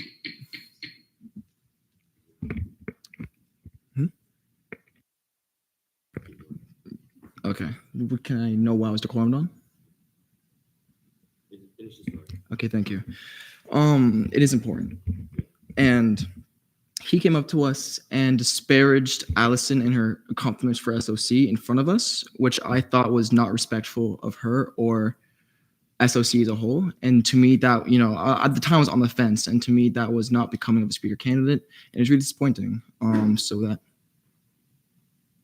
did someone, okay, sorry. So I just want to bring that up. Just an important piece of truth and anecdote that I wanted to say. Memory. Hey everyone, I'm Colton Memory. I'm new here, and I don't really know who I'm going to vote for yet, but for Senator Deare, I liked just like his platform and what he was talking about with like the town halls. I liked how he was emphasizing like that it was an election year, and also the Senate atmosphere, like polls or like updates he wanted to do. I feel like that was good that he was looking out for us. Also for Senator Pullman, her success in SLC is very apparent, and also like I would appreciate her as a guide for me, just being new here in general. But regardless, I feel like either way, they're both clearly very competent, very hardworking. That's all I got. We will go. Hi, my name is Senator Jimenez Valero. Well, Camila Jimenez Valero. I just wanted to speak up on Allison. I know a lot of us have, and I'm also one of her kids, but I want to separate myself from being an SOC. And when I've looked at my experience in SGLC and also SLC, just not as a part of somebody who came into Senate because of Allison, but just as an outsider, it's very clear to me that Allison has the leadership skills, she has the communication skills, and she has the delegation skills to be able to be a competent speaker in the Senate. A lot of the times, older speakers mentioned the 54th session, and obviously we want to keep in mind moments in which the Senate can get a little, fiery. While a lot of us are going to disagree on things. And I believe that Allison is not only an incredible mentor, she is the person who mentored me all through SGLC and SOC, and she's an open-minded person. You can come to her with anything. She will never be condescending to you, which I believe is very important in a leader. And not only that, but she can keep an atmosphere where she's impartial and she knows how to lead a body such as this. Like Senator Lasso mentioned, she worked as ILA this past year. So yeah, I'm voting for Allison. I encourage you to all to vote for her.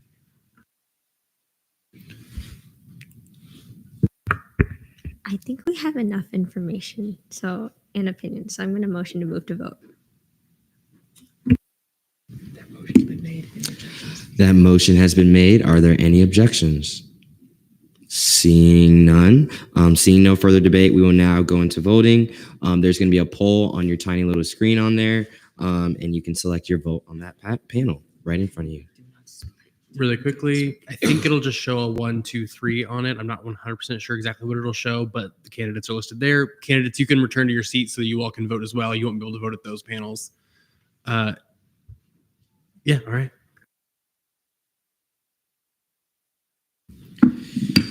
Make sure you guys not speak after voting procedure, and then we'll go into voting.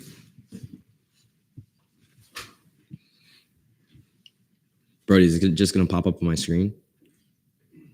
Yeah, once I end the voting, I'll have it displayed.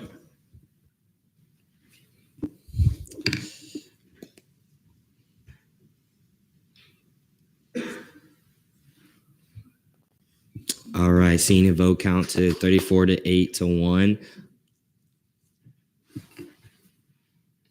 Senator Pullman is won.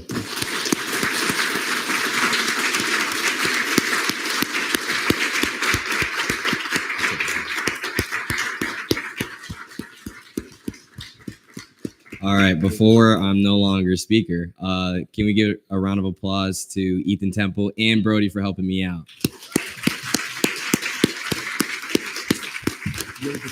All right. I hereby yield the chair to Speaker Pullman. Here we go. Yours. I'm not to go. You still need me here, Allison? You need me here? Oh, you can keep this. Is there a motion for a 5-minute recess? So I recess this meeting at, what time is it? 8:51. 8:51. Okay. Congratulations.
All right, I reconvene this meeting at 9:02 p.m.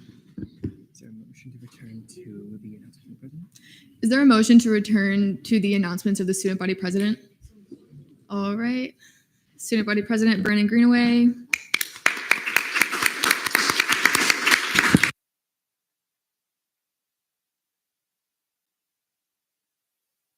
Hi, everyone. Congratulations, Speaker Pullman, and to everyone that's new or returning to Senate. While my term is wrapping up over the next few weeks, the executive branch has a few more things coming up. We have Night Shot at Rosen on Tuesday, April 16th from 12 to 2 p.m. Coffee break Wednesday, April 17th at the library starting at 11 a.m. Leave Your Legacy, celebrating our graduating nights, Wednesday, April 17th from 5 to 7 p.m. on Memory Mall. We have Path of the Panther movie showing in panel Thursday, April 18th from 6 to 9 p.m. Serenity Stroll, which is our Black and Gold events. We have our ELCers putting that one on Monday, April 22nd from 12 to 2 p.m. at Memory Mall. And finally, Midnight Breakfast, Tuesday, April 23rd from 10 p.m. until supplies last. There's normally a long line for that. Also, our athletics coordinator will be hosting a town hall with Coach Gus Malzahn for SG agents and other invited student leaders on Wednesday, April 17th at 3 p.m. So I will make sure that he gets that information out to you all if you are interested and want to RSVP. Like I mentioned, I will be graduating in 3 weeks, but if anyone wants to set up some time to talk or needs advice, I've been around SG for 4 years now. I've seen it all, so I'm more than happy to talk to any of you. And have a fantastic rest of your meeting and a great weekend. And in terms of appointments, I hereby appoint Ariana Lopez for College of Community Innovation and Education, Senate Seat 3. Any questions for the student body president? All right. Can I read the comptroller's numbers too? Yeah, yes. Thank you. Comptroller announcements, Brandon Greenaway. So from Comptroller Kane, CRT, 14,869 and 2 cents. Is that negative? Negative. Balance of 2.3% reversions, and FAO negative 16,324 and 46 cents. Balance 0% reversions.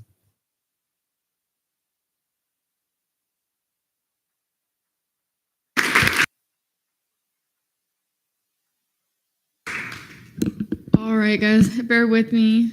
So, do you want to do the speaker pro tempore elections? All right. Now, is there a motion to go to speaker pro tempore elections? is there a motion to go to speaker pro tempore elections? All right. Are there any objections? Seeing none. Are there any nominations for Senate? Is there a motion to open nominations for Senate President pro tempore? Are there any nominations for Senate President pro tempore? Almanar. I nominate Senator Kylie Samillo. Senator Samillo, do you accept or deny? I accept. Colazo. I nominate Senator Morset. Morset, do you accept or decline? I accept. Are there any other nominations for Senate President pro tempore? Seeing none, is there a motion to close nominations for Senate President pro tempore?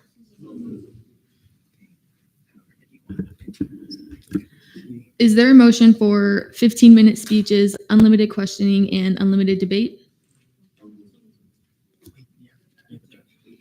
Objections. Any objections? Colazo.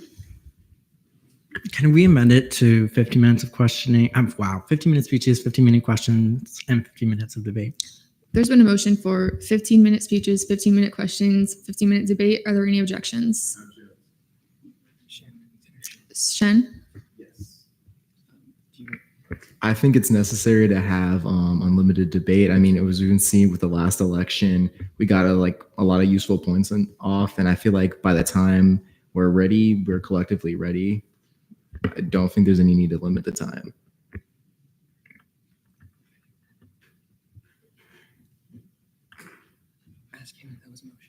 Was that a motion? Yes, that was a motion. I'm sorry. There's been a motion for 15-minute speeches, unlimited questioning, unlimited debate. Are there any objections? Komarov?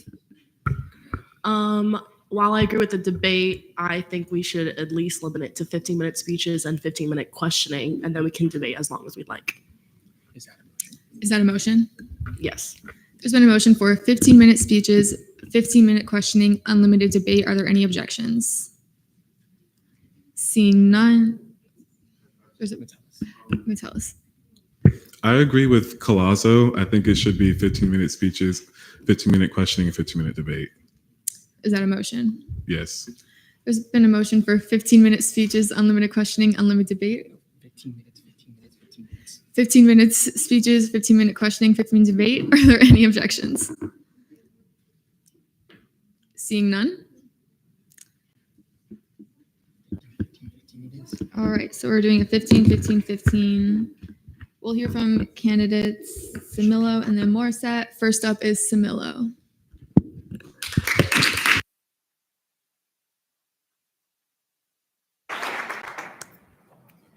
All right, I'll give you a second, and Brody's not here to pull up my PowerPoint, so I'm just gonna sit here and smile and ask everybody how's it going, you know. Good. Yeah, I'm ready. Commotion for the dress. Thank you. And the boots. Brody! Just who we were looking for.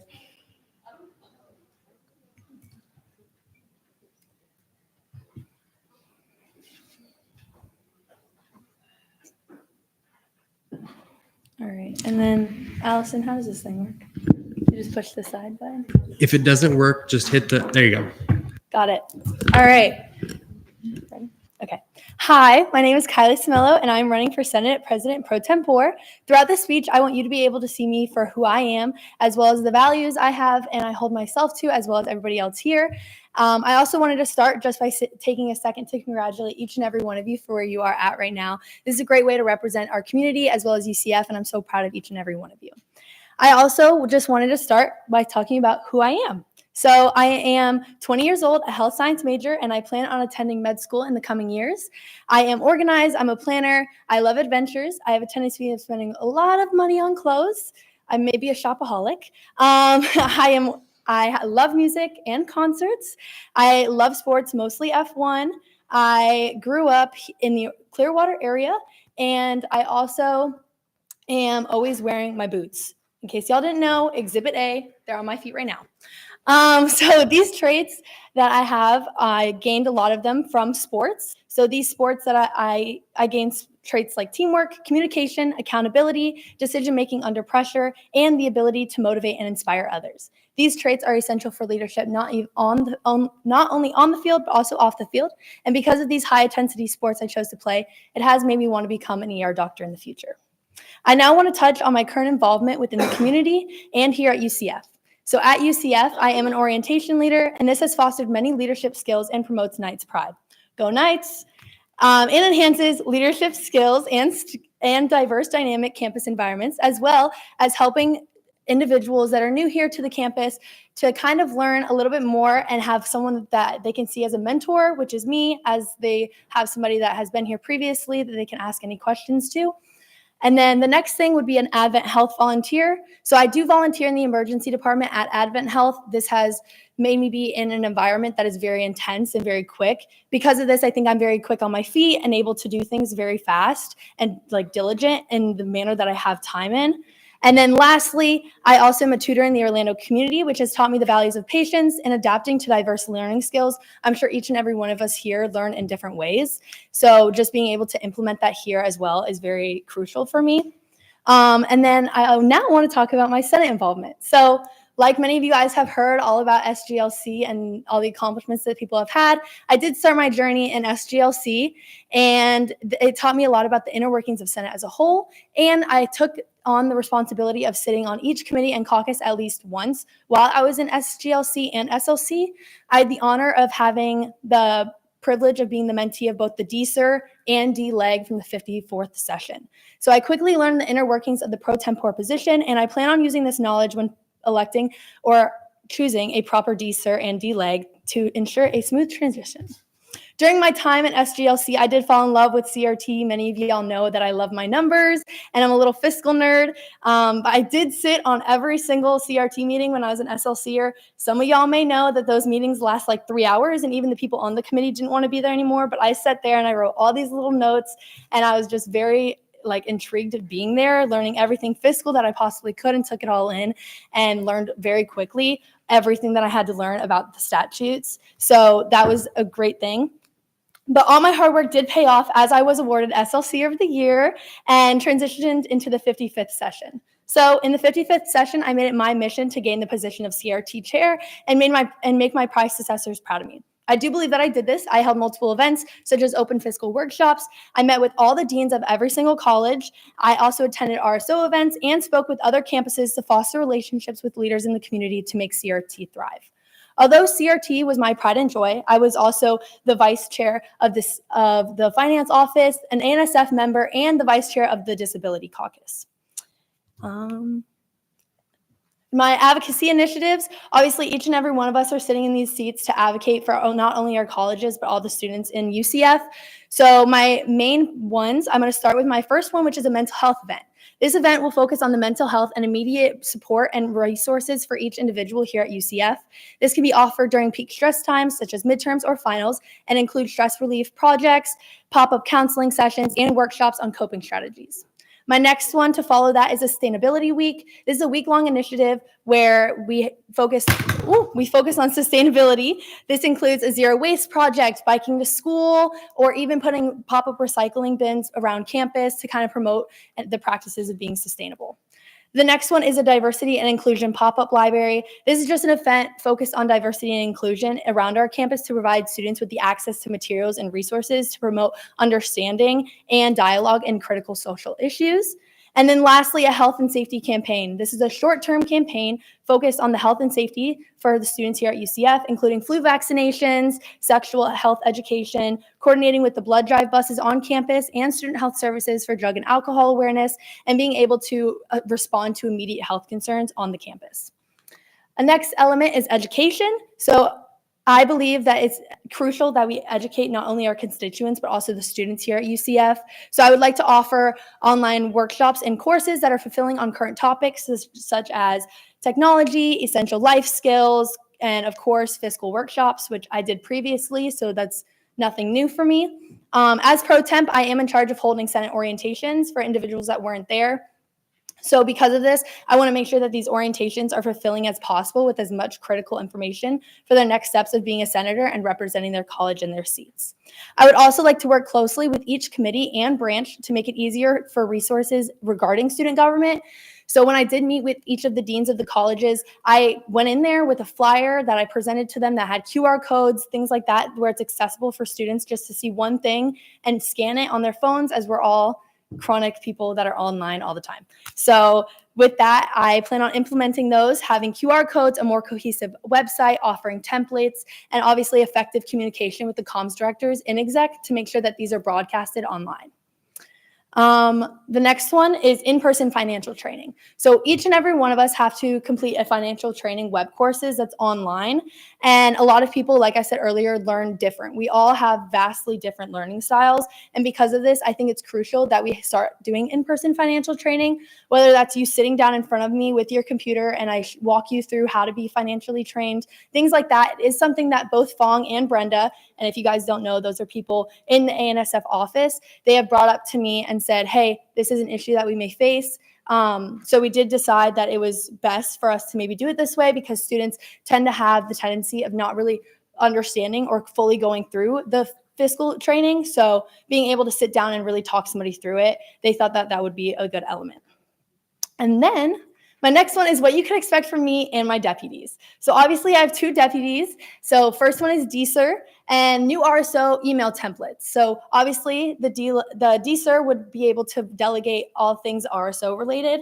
So being able to make sure that email templates are constantly being put out there and there's constant communication with RSOs.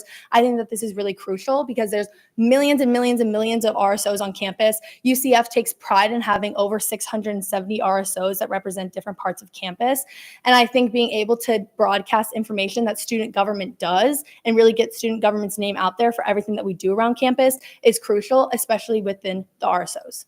As well as the RSO list, there was some issues with the emails of RSOs not being updated because of the switch with the @nights@.ucf versus your ucf.edu. So just making sure that that's up to date with court. As the previous CRT chair, I was obviously in constant communication with RSOs and court. So I already kind of had that connection with them in order to instill like, hey, this is something that we need to work on. And I have already been communicating that with them. Next is more interaction with RSOs. So I, as CRT chair, had the honor of meeting many, many RSOs, and I asked each and every one of them, like, hey, if you guys have events, I would love to go out there and really see what you guys are doing and what we're giving money to, because that's a huge thing for us, right? We advocate for the students by giving them funds. So that is something that I would like to see more of, as well as more events with the senators. This could include potlucks, games, IM sports, things like that to really get us all together and involved in something other than just sitting in this chamber at 7 o'clock at night on a Thursday. So for DLEG, I would expect constant communication with the ANSF office. There's a lot of people in there. There's a lot of different entities, and it's a lot, but being able to communicate with them and see what's going on their end versus our end and being able to fix that is effective, as well as working with the fiscal chairs and all committees and caucuses to collaborate on their initiatives, mostly fiscal-wise or things that they may be able to help having fiscal knowledge.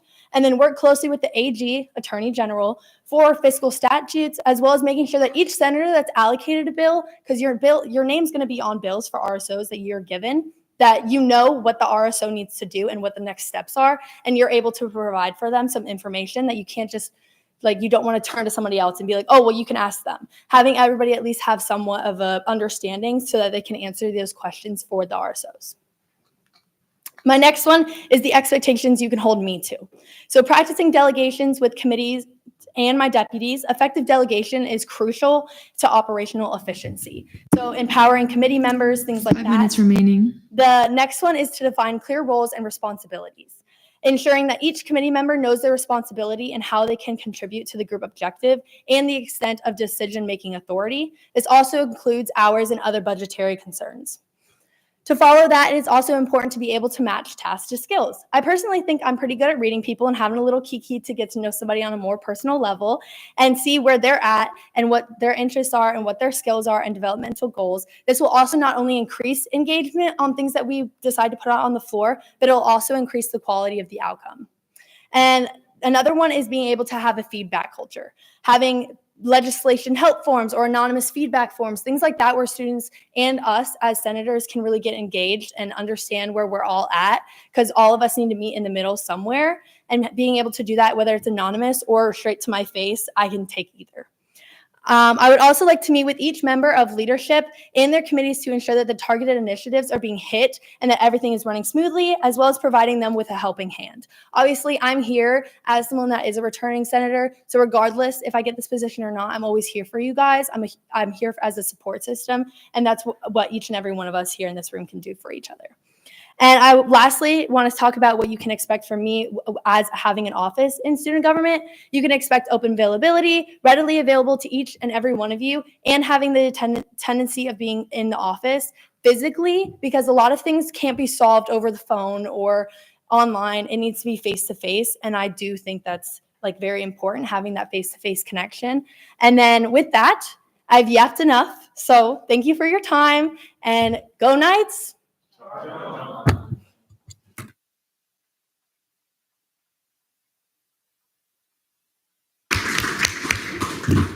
More sets.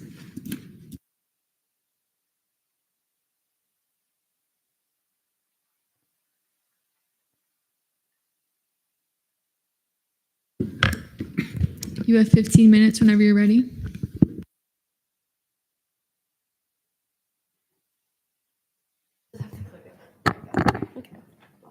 Hello, everyone. First of all, congratulations on being in your seat and in this chamber today. You guys are truly going to make an impact on this campus. If you know me, congratulations on being back again. Welcome back. If you don't know me, my name is Judicial and I'm running to be your next Senate President pro tempore of the 56th session. A little bit about me and my involvement in the 54th session as well as the 55th session. First of all, I'm a business management major with a leadership studies minor. I came into the 54th session as an SJLC. I'm pretty sure you guys all know what the acronym means by now. I was also an SLC right after, where I served as a spirit committee chair and was able to work with the Fairwinds Alumni Center on their philanthropy events, especially Day of Giving, which actually happened today, so iconic. And then moving forward to the 55th session, I immediately was entered and was confirmed as the position of D-Leg, where I actually worked as a fiscal liaison between a lot of RSOs and the ANSF business office and everything fiscal here in Senate, which gave me the opportunity to serve in a lot of different roles, being the pro temp rep for the Finance Committee and the ANSF vice chair, as well as sitting on all 3 committees and Black Caucus. Being in that position also allowed me to be trained and mentored under a lot of leadership, both from the 54th session and the 55th session. Specifically from the 54th session, I was mentored by the D-Leg and the pro tempore, which the pro tempore was actually the reason I ran for my 55th session seat at all. And then I was trained, especially with me being in the office of the pro tempore, trained under the 55th session's pro tempore and the mentee of the 55th session speaker. So a little bit about me, since a lot of you guys in this room don't know who I am and why I decided to be a student leader and standing before you here today. I was first born and raised in Orlando. I've been around Night Pride for as long as I can remember. And I've been involved in some form of student government since the 6th grade. I'm also a first generation Haitian American student, which goes into my story. I grew up raised in a very strict immigrant household, and growing up in that environment, I didn't really understand why. But standing before you today, I'm very grateful for that environment because it instilled a lot of expectations, standards, and skills in me that I still hold to myself today. From a young age, because of all those expectations, I really understood I need to be successful from a very young age. So I joined student government and have continued ever since. Holding all those skills and assets with me, I was able to graduate high school at the age of 16 with my associate's degree and immediately came here to UCF. Growing around Night Pride, I knew I wanted to be here. I also utilized all these skills in the various organizations I'm currently a part of, including first-year experience as an orientation leader and lead scholars. First off, I want to highlight my leadership style and values here for the Senate body. First off, I would say my leadership styles are transformational and situational. Starting with transformational, I like individuals who do follow what I say or are heeding my guidance through a certain period of time to come in as one individual but lead as the leader they're always meant to be. And one experience I actually want to highlight is that I was currently an SLC member, SLC mentor for the 55th session, where I got to actually mentee an amazing individual who came in with an initiative that they wanted to hit the ground running with. They knew they wanted to be successful. They knew they would help certain individuals in the Senate body as well as student body, but they didn't really know where to start. So I was able to provide all the resources and knowledge that I had and make sure that they ended the session being successful with their initiative and was able to have it enacted before the session actually ended, which was amazing because we definitely streamlined the process. But they came in one individual and ended up being such a confident leader. And I genuinely believe that was due to my mentorship, but also just the strong bond that we created throughout the whole time I mentored her. Next, situational. I believe different environments and different diverse groups of people actually require different forms of leadership. And being somebody who's a business management major and have been in the corporate world, but also have been in various extracurriculars here on campus, I do understand the switch that is needed in order to communicate with higher administration as well as students. Moving on to my values, I value authenticity, accountability, resilience, and adaptability for myself, but also I will hold you all accountable to these values as well. I feel like these are very important values for the Senate body to be efficient and run in a very successful manner. Moving on to the mission statement. I created a mission statement for the Office of the Pro Tempore just to really streamline exactly what we do in the office and for the student body and the student senate to hold us accountable. I'm not going to read the whole thing because you guys will have it in front of you, but it really just amplifies the UCF creed and as well as everything that UCF stands for, including diversity, equitable energy, and really just being a vibrant place for everybody and all. Moving on to these consistent initiatives, which are kind of maintenance initiatives, which are things that were implemented in previous sessions that I want to continue to implement moving forward. The first thing is maintaining an open door policy. I won't go too much into that as you've seen it various times tonight, but I really want you guys to all understand that the office is for you as well, even though other people may be in it. If I'm in it, please don't be afraid to come in, talk about initiative, talk about something personal, talk about, how your day was, what you ate for lunch. I really don't care, but just understanding that that office is there for you. I serve, if I was to be elected as pro temp, more of the internal person for you guys. The speaker is a lot external. They speak with higher administration as well as on seats on various different things with administration as well. The pro temp is supposed to be the supportive role for you guys. I am internally here for you and to support you guys as senators and any other initiatives that you may have, but also to support you guys as students, as you are students first. Next, check-ins with leadership. Checking in with caucus leadership as well as committee leadership will just make sure that we are all progressing towards our goals that we have for ourselves. And then collaboration with other branches. This is said every session, but I do believe cross-collaboration is very important to really ensure that all of our initiatives are reaching the student body where they're at, but also making sure that all of the progress that we're having, goals for ourselves for the Senate body, but also for the executive branch and judicial branch are all being streamlined. And lastly, meeting with advisors. I actually want to initiate this session. I don't know if it was truly implemented in the previous sessions, but I think meeting with advisors will also help the Office of the Pro Tempore really uphold the UCF creed, but also meet any benchmarks that the advisors may have for us, and really bring up concerns with the advisors that the Senate body might have as well. Moving on to my initiatives, the nitty-gritty of the presentation. I have both long-term and short-term initiatives, both external and internal. External really just means that it's involving organizations or bodies outside of student government. Internal really means it only affects student government or the Senate body. I'm not really going to go into everything as I don't have too much time, but I do want to exercise the first external one, increasing the activity and service fee budget that currently sits at $11.67. That is something I actually spoke with the advisor for the executive branch, Shane. I forgot how to pronounce his last name, but also Brody as well. This is something I'm very passionate about, being the vice chair of the ANSF committee last year. I saw how difficult it was to really allow and allocate money to previous student government agencies and departments as operations, utilities, and OPS continues to rise every single year. We simply just do not have enough money to continue to hold our events to the capacity and efficiency that we did in previous sessions. So raising this fee, while very daunting because both routes are equally as scary, is something I'm very committed to doing this session. And the next external one is to introduce UCF student government to local high schools and middle schools. This is something that was actually brought to me by a local middle school, but also was something I was thinking about during the 55th session myself. So I would definitely like to enact that this session. Moving on to collaborating with Florida legislative branches as the last external initiative. I think all the other branches have already started this initiative, and it's very important for our legislative branch to hop on that train as well. Being able to collaborate with legislative branches will be able to have sponsored legislation by other colleges, which will just enrich our legislation, but also to probably have more communication with them, but also more open ideas as other colleges really function differently than this body does. Moving on to internal is to create events/programs on satellite campuses. That's something that's been talked about before, but I would like to really meet students where they're at. Having Rosen downtown and Lake Nona, as well as the two other satellite campuses that we have, our students are really spread out across Orlando in a very wide sense. So really meeting them where they're at, whether it's funding workshops or other events, is really important. I also want to collaborate with Valencia Student Government downtown, as they have a really strong influence downtown as well. Moving into the next internal one is a town hall/senator expo. I really want senators to be able to hold an open communication with a lot of students here, whether it's not just college specific, but really just having any students, whether you're a graduate, undergraduate, to really have a conversation with everybody here, the Office of the Pro Temp, but also senators as well. And then lastly, for the internal one is enhancing legislative efficiency, whether it's having the digital fiscal tracker. Also, I want a digital internal tracker, but also having workshops and training sessions for all of you guys on Robert's rules, parliamentary procedures, and legislation. Moving on to short-term initiatives, I have 2 external on this one and then 3 internal. The first external one is to increase outreach initiative of caucuses.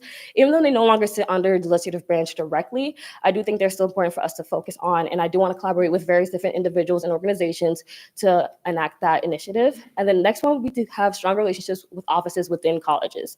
I think this is really important, as if we have somebody who is mainstream with the colleges, whether it's just a senator or even the ELA, having that direct communication with them is going to be very important in terms of us having and streamlining events to them and their colleges, or just really being able to invite them here to Senate Forum to have them hear some of the things that we have to say, whether we're passing legislation on their behalf or anything else. Moving on to the first internal one is to educate umbrella RSOs to create an educated fiscal pipeline. This is actually something I wanted to do, and it came up when I directly thought of BSU.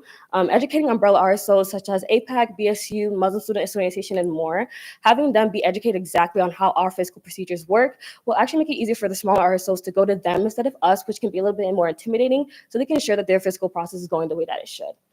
Next is to start conversation about revamping ILA. Even though ILA isn't within the Pro Temp's office, I do think it's important to start this conversation, as the ILA position can really truly be more efficient and can have a lot more responsibilities that would definitely help maintain the current state of the Senate body. Moving on to the last internal initiative is to create a more comprehensive Senate orientation. With me being a college of business student, I really want to go to classes like 2 days a week.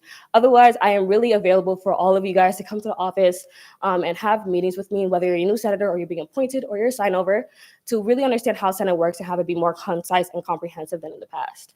And also, I would implement a feedback form so I can overhaul the system or make tweaks every semester. 5 minutes remaining. Next, we're going to talk about the first 100 days. I won't go into a lot of this as it's kind of just putting a timeline and a deadline on all of my initiatives. But every 25 days, I expect to have something different. I kind of order them from what would take the least amount of time to what I would need probably the whole session to accomplish as well. It is important to note that these are academic days, and these days are also tentative as well. Moving on to the deputies, a lot of the things you'll see here for Senate Relations will be on the right, Legislative Affairs will be on the left. These things are things I actually want to implement and not things that are statutorily currently required to them.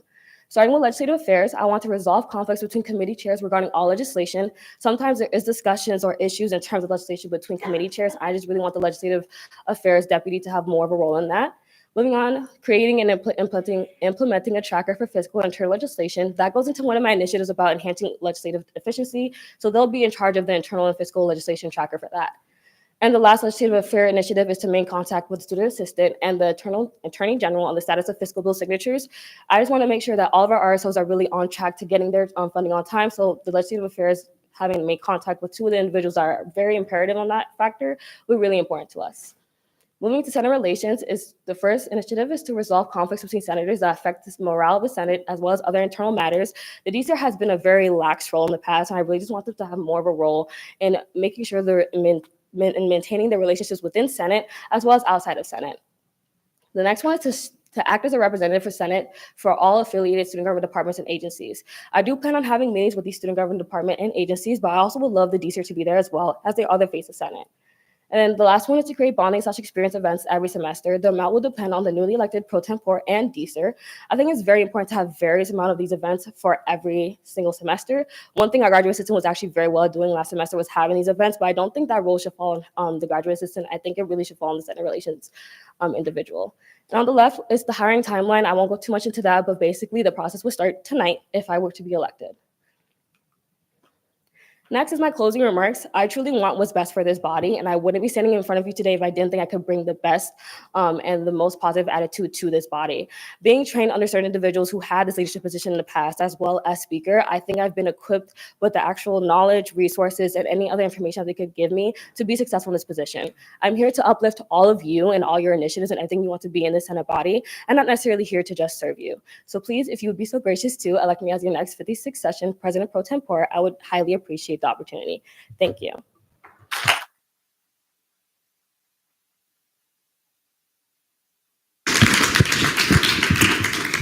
We will now go into questioning.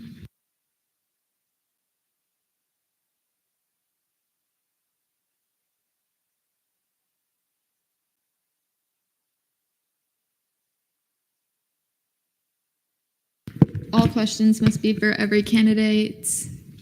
We'll go Simillo, then Simillo, then Morissette, Collazo. So my question for you both is, who do you look up to for inspiration? All right. I think this might sound sappy, but I do look up to my mom. My mom did grow up in a very interesting dynamic, and me growing up as well, I had her as kind of like my leader and someone I could look up to. She is someone that takes things head on, very strong, and I'm very proud of her every single day. And having that close relationship with my mom and being able to say that like she is the person she is today and I am the person I am today because of her is like something that really resonates with me.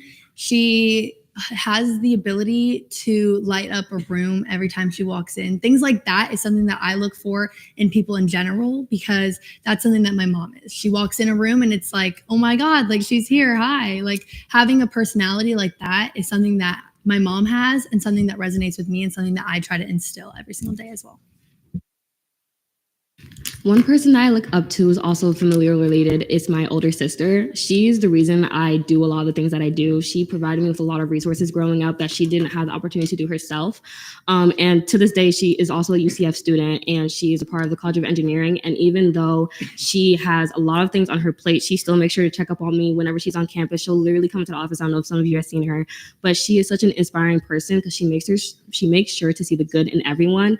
And I am also sometimes pessimistic. So she's like, that person actually a good person. I'm like, no, they're not. But she just keeps me on my toes and makes sure that I'm looking out for the good in everyone. She provides so much help for my family, and just knowing I have her by my side and can contact with her whenever I want to is truly inspiring. And I do inspire to be somebody who does look after the good of everyone and make sure that they're doing well and reaching out at all times. So I would say she's the person that I look up to the most. Hamid, May I ask two? you may. I didn't say my name last time, I think. My name's Jason Hamid. My first question is, so last session, without getting into it, we had kind of a fiscal emergency. How would you try and avoid the same thing or something similar happening if you were to be elected? Yeah, I think one of the things I would definitely do was work with executive branch in terms of having Senate like overview and not having it just be an exec. I definitely would work on that as well. But also just ensuring one thing exec is also working out is kind of a framework for all paid positions on what they would be getting paid and also how many hours they would do. As pro temp, the people within my office, but as well as committee chairs, since that does go under the pro temp, I would make sure we're all sticking to that weekly. So whoever does get the responsibility of the overview, I would definitely work with them on a base on that weekly, monthly basis whenever like the pay periods come out. But I would also work with the advisor's office as well to make sure that they're staying in maintained and our budget staying balanced within OPS. So yeah, I think having that inter-branch relations is very, very essential, not only because you learn so many vast different things from so many different entities within student government that you can learn a lot from just talking to somebody, but also having the opportunity to sit down with each and every committee member, whether that's you going to the committees as the actual pro temp instead of having your DSER or DLEG be there, like if you're able to at the time, going and sitting there and like saying something during the open forum or meeting for you to speak during committees, and just kind of saying like, hey, this is what's going on. How are you guys feeling about it? Like get everybody's input. I think having a voice for every single person is essential to solving problems. So just making sure that you talk to all the necessary people kind of thing. So that includes exec, judicial, EC, whatever it may be. Your second question. Yeah, so I know you both of you are kind of fiscal girlies, which is great. However, the pro temp is in charge of all committees. So how would you work with fiscal and internal committees to ensure they work the best? So yeah, I was obviously a fiscal girly, quote, quote. But for me, I think in regards, I'm going to keep them separate just because fiscal is a lot of, it's very vastly different than eternal. So fiscal wise, I think being able to have the conversation with someone, kind of like how I did with my vice chair, just being able to have that one-on-one with them and teach them everything that they need to know, answer all the questions, things like that, being able to really make sure that each committee and each chair of those committees is educated on what they need to know in case any questions might come up. It's kind of overwhelming when you don't know the answer to the question, because then it's like, oh, well, I'll get that to you as soon as possible. And then you have people relying on you, especially when it comes to money. So I feel like that, just having that kind of like fiscal training with them before, with at least fiscal committees. And then in regards to internal committees, I plan on having a whiteboard up in the pro temp office if I am elected to kind of put any initiatives that anyone's ever brought up to me, and people can kind of pick those up, especially with feedback forms and things like that. I do think SBA having the forms that they have, I think implementing those with many of the other committees, internal committees, if there's ways for them to put out forms to get more insight or surveys or things like that from other individuals, I think that that's crucial and something that you can put in and like get actual results that the students want to see, because we're all here to represent the students. Yeah, for fiscal chairs, I think providing them with all the resources they need off the bat is very important. So they're not really, headless chickens searching for all the answers in the first place, but also making sure that they understand that the pro temp is their guiding light, since the pro temp is supposed to be really fiscally trained in that sense. But also the advisor's office, I think sometimes we don't really utilize Brody as much as we should. But the advisor's office is also a great resource. But really having that one-on-one which each of them is really important, but also probably in the first few meetings, if possible, having yourself there to really answer any of their questions that they're lost, I think is very important for fiscal chairs. But on the matter of internal chairs, I think also kind of having that initiative tracker with them, but also understanding that each different internal chair has different initiatives and things that they're going to be working on. So really meeting them in terms of what they're good at and their passions. I know LGR, they do all the rules in the beginning of the semester, they do the memorandum on kind of their expectations for the semester. So really being there in that meeting to kind of be a guiding light, providing your own, not input, but really guiding the conversation, being there for ENA in the first few confirmations as well to provide questioning and things like that, really providing aid and kind of just like a role model in those committees when they first start getting started, I think is going to be really, really important for not only the chairs, but also all the committee members as well. Katrina, what was your last name? Gumrov. Gumrov. All right. So each of you individually, how do you personally see the relationship that you're going to have with the Senate Speaker? I have worked with the Senate Speaker since the 54 session, Student Government Leadership Council, and we've honestly have such a great relationship. Even before this whole like election thing, we've collaborated multiple times. She was in the speaker's office beforehand, and I was also in the pro tem's office. So we've collaborated on various different things. We've collaborated on banquet. We've collaborated on just having initiatives outside of Senate as well as inside. We've collaborated on different things that, you know, problems that have been brought to both of the offices as well. So we've had communications on various different levels, both formal and informal. So I think collaboration with the speaker would definitely be something that wouldn't be a problem for me in the future. If there were to be conflict that arose, I know that we're both very mature and we'll be able to sit down and have those conversations, and most likely probably wouldn't need a mediator in that situation, as well as we'll just be able to really sit down, break things down, and probably leave the office with any conflict fixed as well. Yeah, so again, it's kind of the same for me. We all three actually were in SLC. Us two were in SLC and she was in SGLC with us. So we all started from the very beginning here in student government. And I think we've all grown into the people we are today. And I think because of that, we've learned from each other, like where we're at.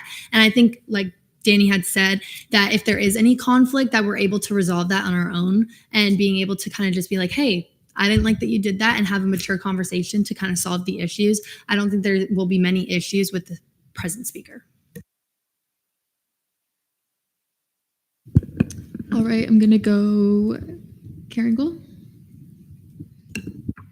Yeah, since you both were here for last session, what would you say your biggest weakness or mistake was, and how will you improve on it? All right. So I think my biggest weakness is I do have a very outgoing and bubbly personality. And I've noticed that sometimes my enthusiasm can be overwhelming in some situations that require maybe a more reserved approach. And because of that, I think I've very much grown in that aspect. I'm very good at reading a room now. And I think that because of that, I am able to be more effective and adapt to the energy level that's around me and be able to make somebody comfortable in the situation. Because there's a lot of times that things might arise in the chambers and things get a little heated. Being able to walk out and say, hey, this is what we need to work on, or being able to see a conflict and walk out of there and be like, okay, we need to have a meeting, all of us together, to solve this so that when we see each other again next week, this isn't an issue anymore. Obviously, things aren't just going to be solved in a snap, and things can't be quickly they can't all be solved very quickly, but being able to sit down with someone and having that heart-to-heart conversation, I think that that's also essential. But yeah, I do think that the one thing that I struggled with the most might have been just being a little enthusiastic in some situations. And I think I very much have been able to dial that down and read the room very well and kind of assess the situation. And yeah. Was it strengths and weaknesses or just weaknesses? Both. Did you do your strength already? Oh, okay, sorry. To answer the question for weaknesses, I think one of my biggest weaknesses last session was the fact that I wouldn't lean on my superiors as much as I probably should have. I did go through a personal matter during the fall session. 5 minutes remaining. During the fall session where I wouldn't say I needed help, but I was still fulfilling all of my statutory requirements, but I just generally wasn't happy. So there would be times like the pro temp would reach out to me and would ask if she could take on some of responsibility of D-Leg. And I was just like, no, I could handle it. And during that time period, it definitely would have been beneficial for me to just let go of the position for a little bit and let her take a little bit more of the responsibility, but I didn't. And I just think I have that issue when I have a role, when I have responsibility, that I want to take full accountability for it. So I definitely think that was one of my weaknesses. And then for one of my strengths, I think one of the strengths I would have is that I am very open-minded, and I've also gone very communicative with individuals. I've been able to reach out to RSLs, different branches as well, different organizations, to really just get their input on a lot of the things that were happening within the Senate body. And I've made a lot of connections that way. So I think one of my strengths last session would have been the fact that I grew in the position of being kind of more of a role model and as well as a leader. Weiderberg. Hi, I'm Senator Ella Weiderberg. So my question for the both of you is, what styles do you both use when it comes to conflict resolution? When it comes to conflict resolution, I definitely want to make sure I hear both sides. And whether they want to come to me in person or they would prefer to be virtual, I kind of want to meet them where they're at. So in person or virtual, for whatever the individual is fine with me. But after, I want to hear both sides, and then if possible, if like the situation isn't as toxic, I definitely want to bring them both in to just be the mediator of the conversation.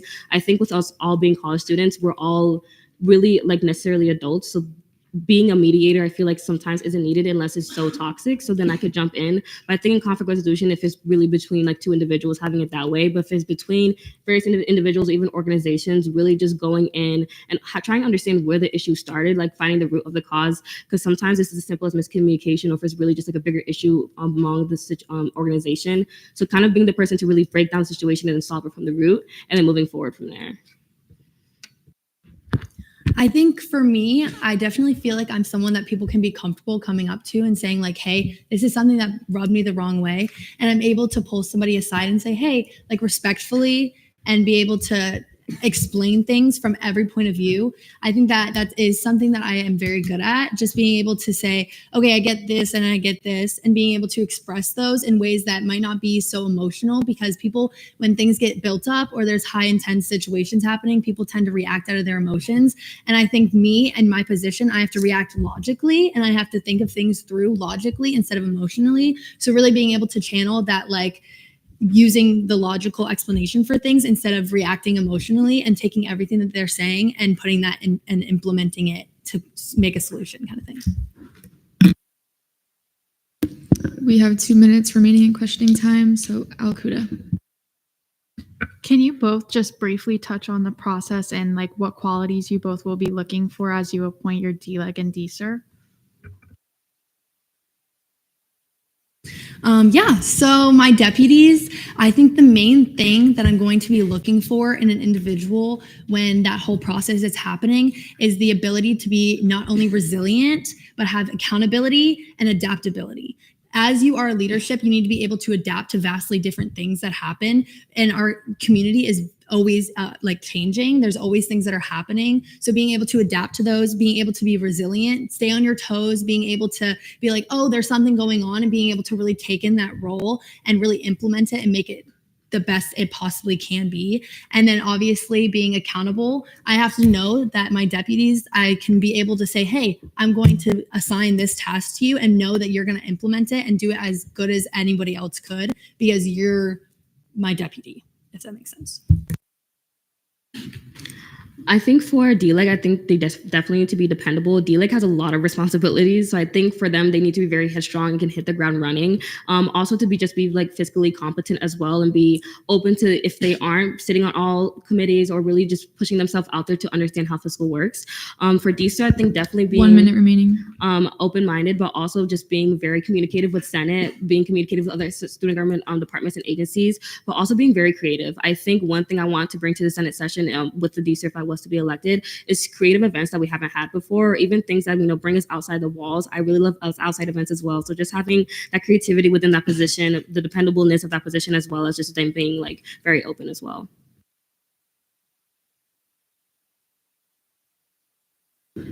We have 32 seconds left on the clock. So is there a motion? Almanar. Motion to go to debate.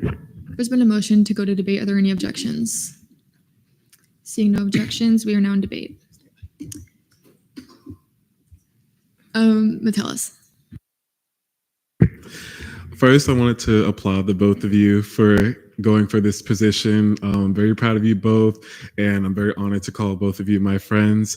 And with that being said, after seeing Senator Morsett's presentation, I really resonated with how planned and organized it was, and how you even had like a first 100 days plan. Like that was really like impressive to me. And I saw how you had a lot of plans for even the positions and a lot of the stuff that you wanted to do, and you were very detailed with that. And I also think that your experience as DLEG plays a big part in how successful you'll be in that position as pro temp. And with that being said, I think I'm going to extend my vote to Senator Morsett. Collazo. So first of all, congratulations to you both. You guys did amazing. It honestly, again, warms my heart. Kylie and Diane were in my SJLC class so again, to see them running for branch heads, again, it's a dream that all of us do have. It's just honestly just warms my heart. When it comes down to my vote, honestly, a really, really hard one, because I know both of these individuals personally, and they are incredible leaders, and they executed their responsibilities as DLEG and CRT chair wonderfully. But I think it comes down to the presentation, and that's where my vote goes to Senator Morissette. It's descriptive. Not only does it include long-term initiative, but then it goes into internal, then external, then again short-term initiatives to internal, then external. And then the first 100 days, you normally only see that with a presidential candidate. And then again, with the deputy pro tempore, she has her own initiatives for those deputies that go beyond the statute requirements. So that's why I'll be voting for Senator Morissette.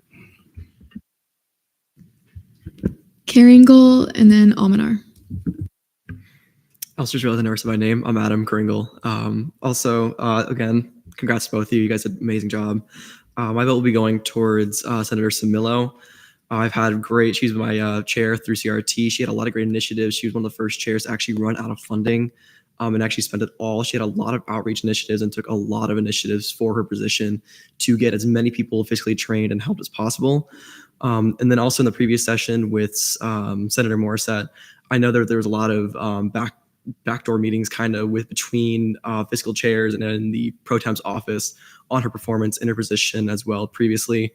I know bills were also one of her main job requirements for DLEG, and she had a lot of issues with the accuracy of the bills and getting the bills done on time. There are a lot of bills that had to be seen second and third reading because of timeline issues, and I feel like that performance in the 55th session is worrying me a lot for the main pro temp performance in the 56th. So my vote will be going towards Senator Samillo. I will be debating in favor of Senator Samillo for a multitude of reasons. I've had the pleasure of knowing Senator Samillo since the 54th session when she was in SGLC. If I remember correctly, she was a mentee for almost the entire pro temp's office.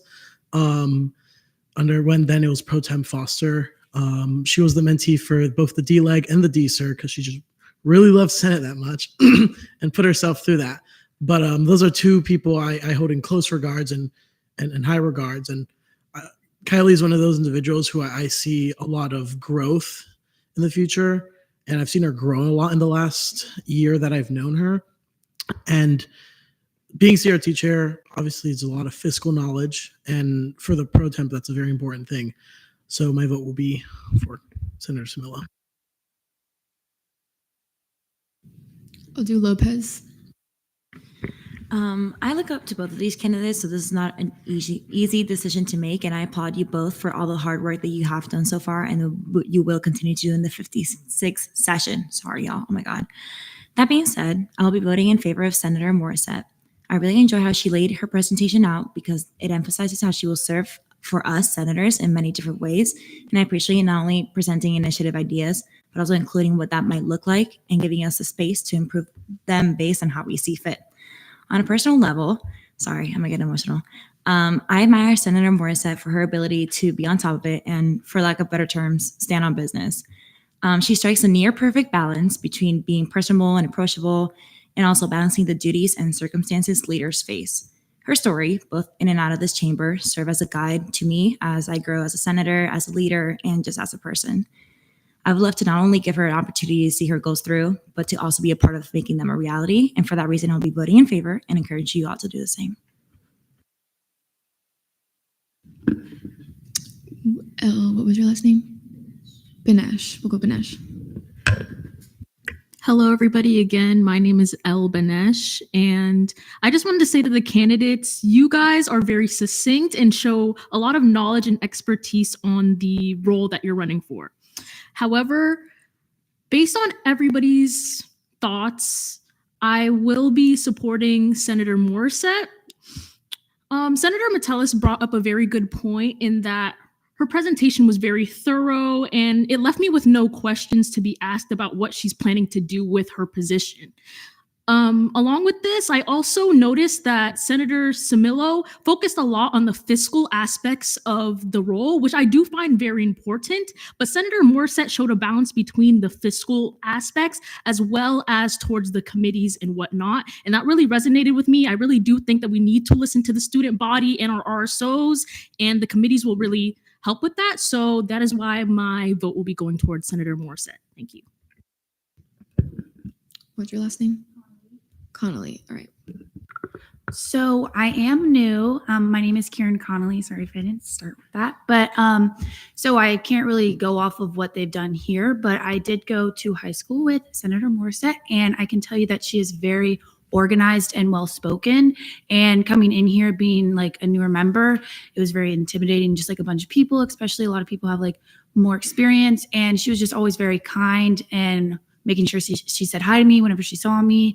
And that being said, she's just very approachable. And I think that's a very good quality for someone running in this position. So. Okuda. Once again, I just want to say you both did an amazing job delivering your presentations and answering questions. I'm also really happy to call you both friends. I've had the pleasure of seeing both of you this last session set the bar really high in the positions you both respectively served, which does not make this an easy decision. But personally, I was honored to be Danny's mentee during my time in SLC and leading up to this point. One thing I remember about our very first conversation was how she actively listened to my ideas and so readily offered her support. But most importantly, she followed through. It was clear that she was so prepared to be a mentor and fitted for the role. Besides the qualities I saw in her as her mentee, her time as D-Leg to the current pro tempore makes me confident she knows what it takes to fulfill this role.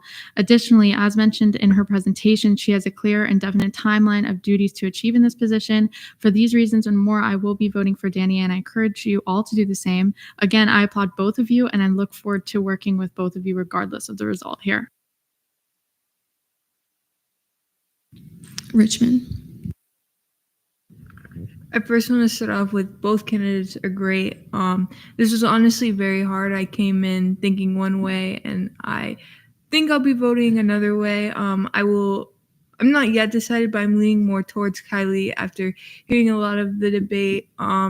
It seems like both of these candidates are extremely busy, and Kylie stands on business. She had so many of these fiscal workshops. I had the pleasure of attending them and learning more about the fiscal knowledge, which the pro temp does. That's like their main job. And Danny also has that knowledge, which makes it equally difficult. And I think both candidates are great. So I don't even know.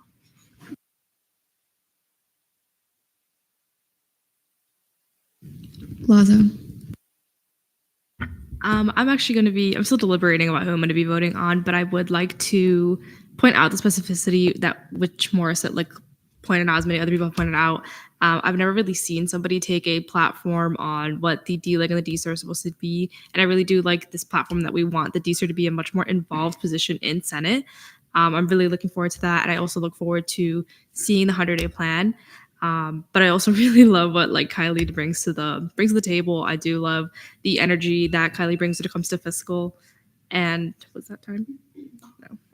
And I do love the knowledge that Kylie as former CRT chair brings to the table. So I'll still be deliberating, but I wanted to put that out into the debate table. Hall. Yeah, so I think, a speaker's only as good as their pro temp. That having a really solid relationship is definitely very critical for whoever takes on the job. Speaking on where I'm leaning, I will be voting for Senator Simillo. Part of that's based on the relationship that I've built with them over time, that they have definitely grown a lot. I think she can be the first to say that since I first met her when she was in SLC. I think that while fiscal is one component of the pro temp's office, it is arguably the most critical component. That I love these ideas about D-Sir and really trying to make that role into something, and how pro temp engages with the wider chamber. But at the same time, if fiscal is not being done well and not being done correctly, that's impacting a lot of students financially, potentially, and making sure that you have a pro temp that's very knowledgeable on fiscal is critical. Doesn't matter who it is. The one thing that I will say though, because I know it was brought up previously with Senator Morissette, I don't feel like that's a valid critique. That obviously Senator Morissette kind of acknowledged that they had whatever personal life issues they may have had this past session that I don't feel is fair reflectively onto this next session. So, at the end of the day, it seems like this election is going to be close either way. But I do think that if Senator Morissette was to win, that they are more than capable of implementing the policies that they've put forward. I think that something that would be beneficial for regardless of who wins is that the chamber collectively takes an active role in working with the pro temp's office and the speaker's office to kind of make this session work as smoothly as possible. I think something that encourages me about both candidates is kind of Senator Almanar alluded to, but I know both of you have kind of learned a lot from both previously Pro Temp Foster, as well as I know he was ANSF chair last session, but of McClellan, who both I trust a lot. So knowing that both of you have had that experience, as well as Senator Morrison in your case with Speaker Holmes, I feel confident that regardless of who wins this, the Pro Temp's office is going to start on a really high note, which is great because we need it. But at the end of the day, as of now, my vote's going to be with Senator Smillo.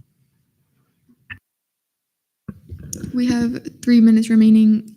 Remind me again. Gumarov. Sorry, I'll get it, can't guys. change it. So I am still not quite sure on who I am voting for. I just kind of want to put my thoughts out there while they're moving around in my head.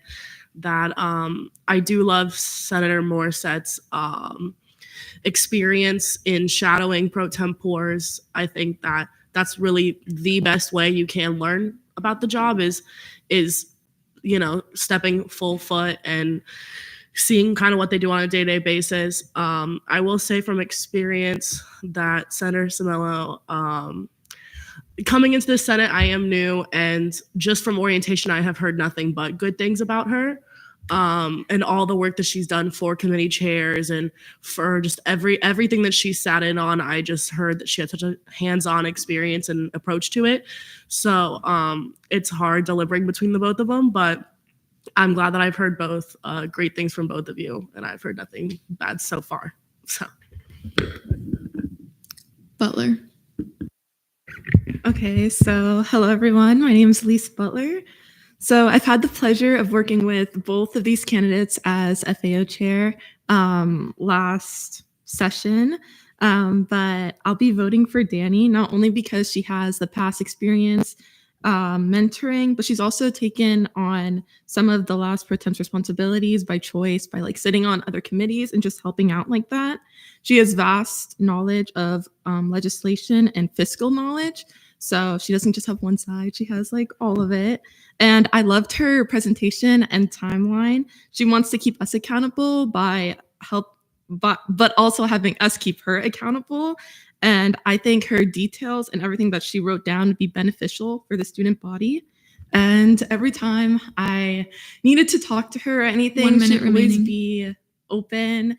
And she's just a great person to talk to. So that would be my vote. Caringle.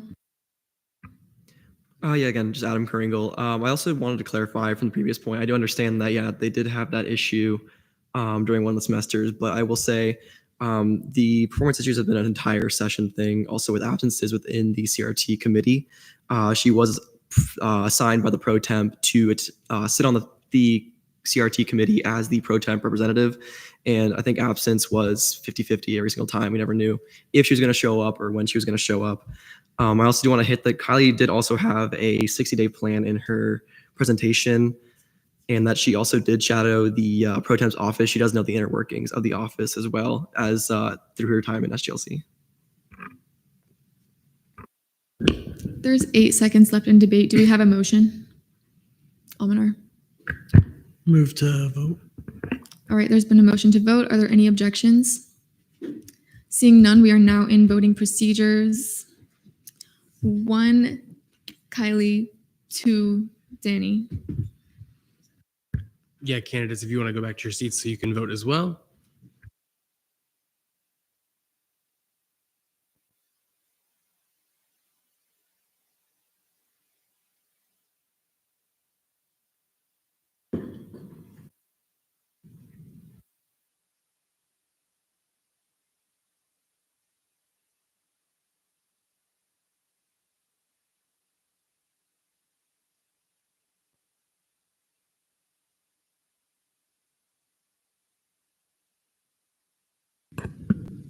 With a vote count of 15 to 23 to 1, Danny Morissette is elected the Senate President pro tempore.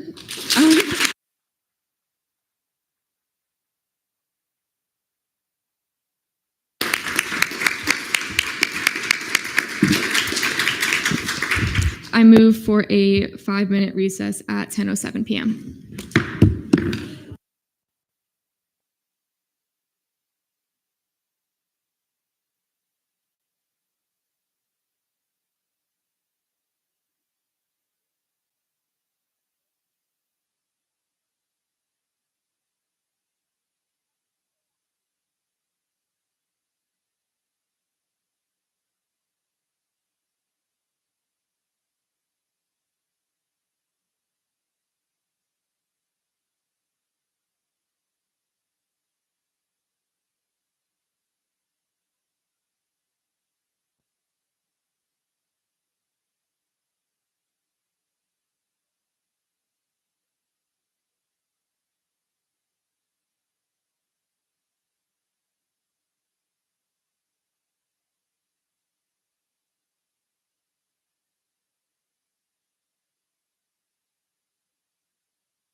I reconvene this meeting at 10:19.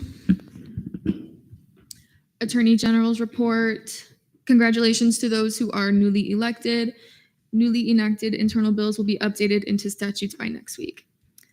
Cabinet forum, none. Announcements from the Chief Justice, External Assistant Chief Justice Daniel Rivera.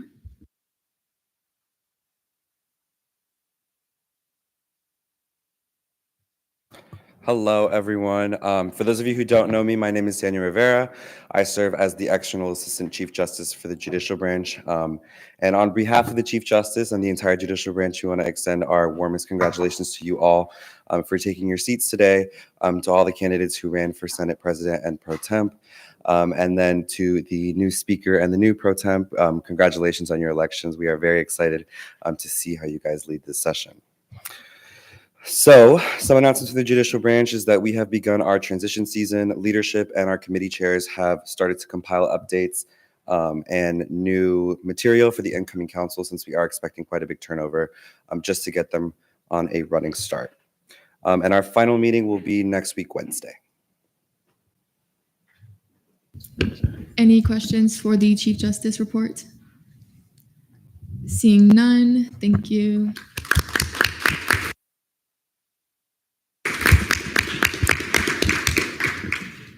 Announcements from the Supervisor of Elections, Grace Myers.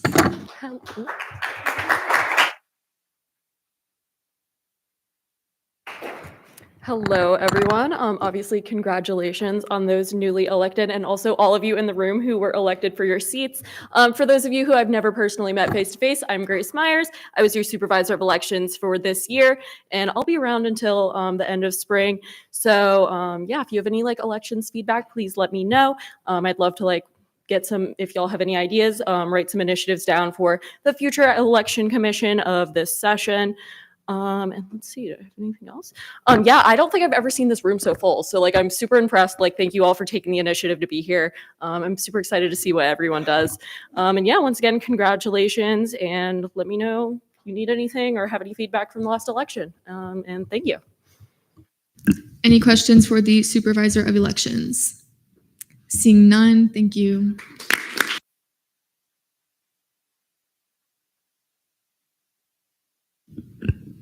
Announcements from the Activity and Service Fee Committee, none. Announcements from the Scholarship Committee, none. Caucus reports, I'm just going to say none. Announcements from the Senate President, I'm going to say a quick little bit. Thank you guys so much for electing me into this role, and I'm so happy to be leading this group of people. I know the elections, both of them went on for a long time, a lot of questioning, a lot of debate.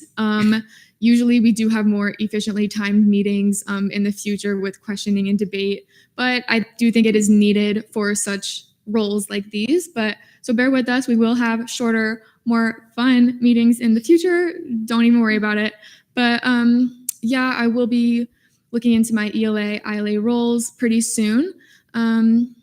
But yeah, thank you guys for electing me, and I'm ready to work with all of you. Acting committee chairs. Acting committee chairs. I hereby, what do I say? You can appoint someone to be the acting committee chair for all 7 committees, or you can do different ones if you want. Do I say, I have to say, I hereby appoint. I hereby appoint Pro Temp Morissette to be the acting committee chair of all the committees. Does that? Okay. Any questions for myself? Seeing none. Internal legislative assistant report, none. External legislative assistant report, none. Senate President Pro Tempore report, Pro Temp Morissette. Hi, everyone. Just kind of extending the same sentiments as Speaker Pullman. Thank you so much for electing me into this position. I definitely will hold it to the highest regard. In terms of the deputies, I will definitely have that application. It won't be an application. You'll just be able to email me. I'll kind of put it in the agenda so you can look back at it. You'll email me your cover letter, which is optional, but your resume and proposal for the 2 positions. And then from there, we can go ahead and schedule interviews. And then the process of confirmations will then follow after. That can't open tonight. So whenever you're ready, just send it my way. I will say the deadline for your resume and proposals will be next Tuesday, and that may be tentative. So just reach out. Just be aware of an announcement, but that is all for me. Any questions for the pro tempore? Benesh. Are we sending those to the pro tempore email? Will I have okay, yes. Any other questions for the pro tempore? Seeing none. Deputy pro tempore of Legislative Affairs report, none. Deputy pro tempore of Senate Relations report, none. Old business, none. Fiscal committee caucus time, none. Fiscal committee reports, none. And then fiscal legislation, can I just say none? None. Wait, I'm lost. You can just jump down. The next piece of business or announcement is internal legislation. Okay. Internal committee caucus time, none. Internal committee reports, no. Oh, you told me to jump down. I'm sorry. That's my bad. I'm sorry.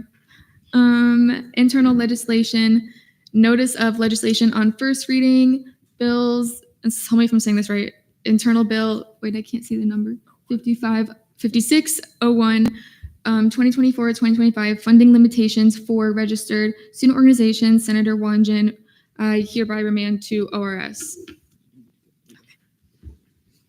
Notice of legislation on third reading, none. Notice of legislation on second reading, none.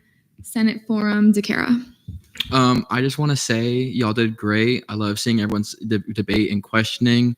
Another thing is a lot of people came up to me going, you're honestly pretty much better on the floor than being in that position, because a lot of people know in the 50th I'm a very vocal and very outgoing person with different ideas. I will go on the decorum question. As the past sergeant of arms, when you do want to bring something up in debate, it has to have been mentioned in the questioning part or within the speech, or sometimes it's on the reflection of their position in the past session, which is fine. But yeah, later on, we're going to learn this as we go on. With the next sergeant of arms, they'll probably give whatever, here are the rules, such and such and that. But I did want to say what was made about me, what I had said against Speaker Pullman. As the 55th session knows, I'm a very forward and upfront person. I do not say things behind people's back. I say to their face. It's just solely I want that. If I have a problem, I'm going to speak it. But I actually, in that conversation, I actually mentioned how well she did with ILA. I was just saying dang, she has all these ILAs because she did so well with them. I was like, all I can run on is my Senate experience. I was also gauging how the SLCers felt about their first meeting as actual senators and elections, because I actually have been encouraging some of the SLCers to run as Speaker and Pro Temp. But again, I no way was my intention to disrespect the speaker, and I was hoping this was entirely on the misinterpretation of the conversation. In no way was I speaking against them. I've been supportive of them, even though we both knew we were going against each other the entire time. I will say for decorum, I'm still learning the ropes, just so everybody knows. Decorum is really, for me, when you're attacking character, going over positions, things like that. Different story, but obviously I am learning the ropes and everything. If anyone has any questions, please feel free to come talk to me after the meeting or anything like that. But overall, I really respect Deare, and I really respect everything that we did in past session. And I'm really excited to see what he does and what everybody does in this next session. And I'm ready to go forward. And that's that. Anyone else in Senate Forum? All right. Advisors report, Brody. All right. Hey, everybody. Welcome to Senate. I'm so happy you're all here. Okay. Very briefly, for those of you that don't know me or were not able to come to the orientation, I'm Brody Taylor. I'm the coordinator for student government, which means I am your advisor, among other things. My role is to be here and help you all succeed.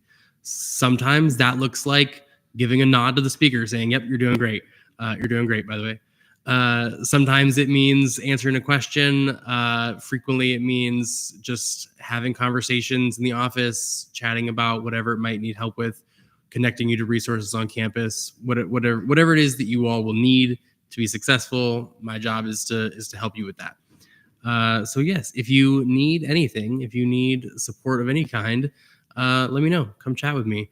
The office next door, if you haven't been in the student government office, it's just one door down. You'll see the big office. If you look straight ahead, there's a conference room. And if you look just to the left of that, that's my office. That's where I'll be most of the time. And if I'm not there, I won't be there sometimes, and it will be random and you will not be able to predict it. Sometimes you'll come in and I just won't be there, but I'm going to work on that. Yeah. All right. Some things to know for next week, or just some kind of like, here's what's going to happen next with all of this. Tonight, or more likely tomorrow, I'm going to put you all in the various channels for each of the committees that you're going to be added to. So if you're being elected to the FAO committee, you'll be put in the FAO channel in Teams. So where you see General and Senate, you will then have FAO or whatever committees you're in. Danny's going to be put in all 7 of those. And then some point tomorrow, she's going to send you something to schedule the meetings. So between Monday and Thursday of next week, you'll have a committee meeting for that committee. You'll elect your chair. It will be very, very exciting. And that's all going to be fun. And so next Thursday, when you come back to this meeting, you should have 7 committee chairs ready to give reports, and that will be great. We're also going to do a few other elections during that meeting for things like the Activity and Service Fee Budget Committee seats, Scholarship Committee seats, maybe more things. I'm going to chat with your leadership, and we'll look at exactly what's going to be on the agenda for that. But yeah, that's kind of how it's going to go. You may have noticed that below the advisor's report is miscellaneous business, and there are appointments and elections, and that will list all of the senators being put in each of the committees. If you are wondering why you don't see your name in a committee that you thought that you were expecting to, the committees are capped at 14 people, and if more than 14 people put their name for a committee, then I had to make some choices. I did my best to give people the ones they wanted. Like if you only got one of the 2 that you selected, it's most likely because you selected 2 that were full, and so you only got one of them. If you selected one full one and one that was not full, then you may have also gotten the full one.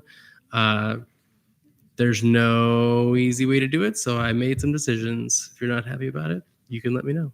But that's how that's going to work. Yeah. Cool. Questions for me? You have to call them. Sorry. I have to call them? You usually call them. I don't know. Sure. Yeah.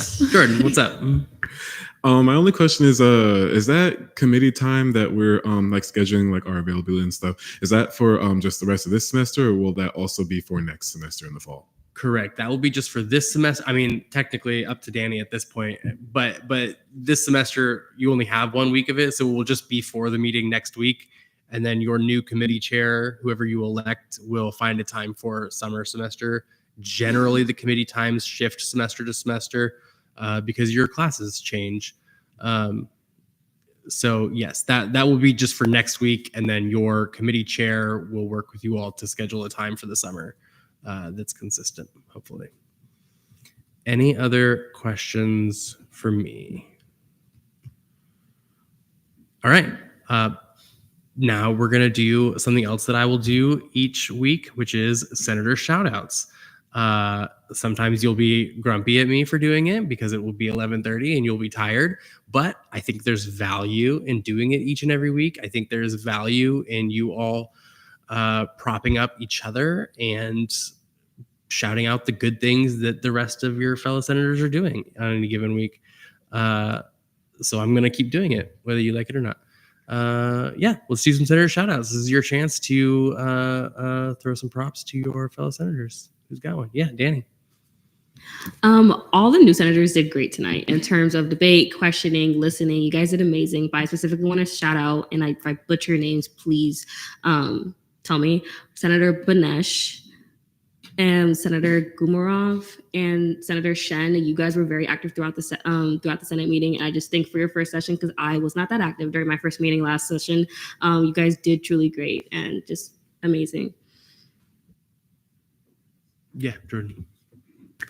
I just wanted to give a shout out to everyone here because I feel like we all did great tonight for our first meeting, and we were all very expressive with our words or like informative or thoughtful. And I feel like this was a very successful first meeting, and I will be looking forward to working with all of you. All right. Yeah, Laurel. First, shout out my best friend Brody. Second, shout out Cameron and Michael. Michael, they're my new besties. They can't really replace Allison quite yet, but maybe one day we'll get there. All right. Andrew. I want to shout out Allison, Danny, Kylie, and Aiden for running for Senate President and Senate Pro Tempore. Again, congratulations to all four of you guys. It takes a lot of courage and bravery to come up here and give speeches and then be questioned by your fellow senators. So again, congratulations. Yeah, Michael. Just another shout out to everyone. Everyone has been super welcoming and helpful. When I ask people questions, they answer them. Usually when you go into a new environment, a lot of times it's hard to like really get in with that, but I've had a great experience here so far and I'm excited for the rest of the year. All right. I'm so sorry. 3 times. I know. Ariana. God.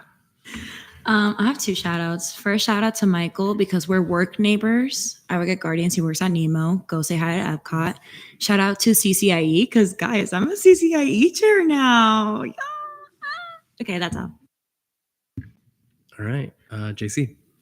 This one. A few shout outs. First, shout out to Ethan for being here the whole time and helping. Second, shout out to Laurel. When she first ran for Senate last year, she talked to me about it and I kind of convinced her to do it. And I'm happy that she's still here. Third shout out is an apology for the future chaos that'll happen because apparently there's 4 JCs in the Senate body. So, yeah. JCs, raise your hand. There we go. Laurel, put your hand down. Sweet. All right. Yeah, Dylan. Yeah, so I'd say my first shout out from former speaker to a speaker, Allison. I wish you the best. I think you guys are going to do great this year. And then kind of just as a second shout out, just to kind of reiterate to Senator Samillo that kind of like what I had said, that when I met you in SLC, you were a little different in terms of kind of how you described it, of the ability to read the room. But since then, I've seen a lot of positive growth, and I hope to continue to see that. All right. Yeah, Colton. Shout out Kylie, I guess, because like I didn't do SGLC. I couldn't do it. I met her at the pups thing, and she actually like helped out a lot. Like just answered my questions that I had. And Colby, but he's not here. All right. Kirsten. Shout out to Laurel because she shouted me out so many times during the 55th session and I hid in the back. Oh no. Shout out to Laurel. All right. That JC. Awesome. Okay. Shout out to all my former SOCers. Love y'all. Awesome. And then also shout out to my mentor, Ethan Temple. He's great. I thought I saw him for the last time like 2 weeks ago during the last Senate meeting, and I'm very happy to see him again because I love him. He's great. All right. Halima. Shout out everyone in this room. You all did a great job. This was an amazing first meeting. I was pleasantly surprised to see how many people like asked questions, participated in debate, and congrats to our new speaker and pro tempore. I'm so excited, and congrats to all of us. Like really, I'm so happy we're all in this room together, and I look forward to, the rest of the session with you guys. Also, yes, I was not expecting to see Ethan. I also thought that I said goodbye to him 2 weeks ago, but here he is, and I think that really defines like his whole experience for the last few sessions, actually. So shout out to him, and also shout out to Netta because she's graduating, and I'm really gonna miss her. So she had the best events, and I think she's having another one soon. So like, please go to that. All right. Yeah. Corson. So shout out first and foremost to former senators, I guess, Temple and Hurst. Especially early in the spring semester, I was sort of brand new to the whole like Senate in its entirety, like the entire legislature. I was sort of brand new to it. Sort of like them answering all my questions regarding Senate and SG. It definitely made the process of like not only gaining my confidence to actually submit my application and complete it all the more easier, but I mean, I would consider y'all friends. Like, y'all are awesome. And also, shout out to all of the SGLC senators. You know, even though I wasn't a part of sorry, it's loud. Okay, sorry if I wasn't. I'm not sorry, but anyway, let me start over. Yeah. So even though I didn't do SGLC, I really feel like, especially attending Senate meetings with y'all, basically almost every week, I feel like y'all sort of like allowed me, like, how do I word this? Y'all sort of like adopted me in a way as like one of your own. And I feel like we definitely grew together in that aspect. So now that we're all together as senators, I'm definitely looking forward to this semester. All right, Adam. Shout out to CCIE now that we're 3 strong. Oh yeah. Shout out to CRT. It's not even a thing yet, but I just know we're gonna just destroy this session.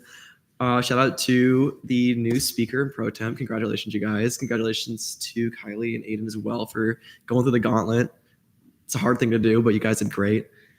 And finally, shout out to Richmond, always being a G, staying on top business. So,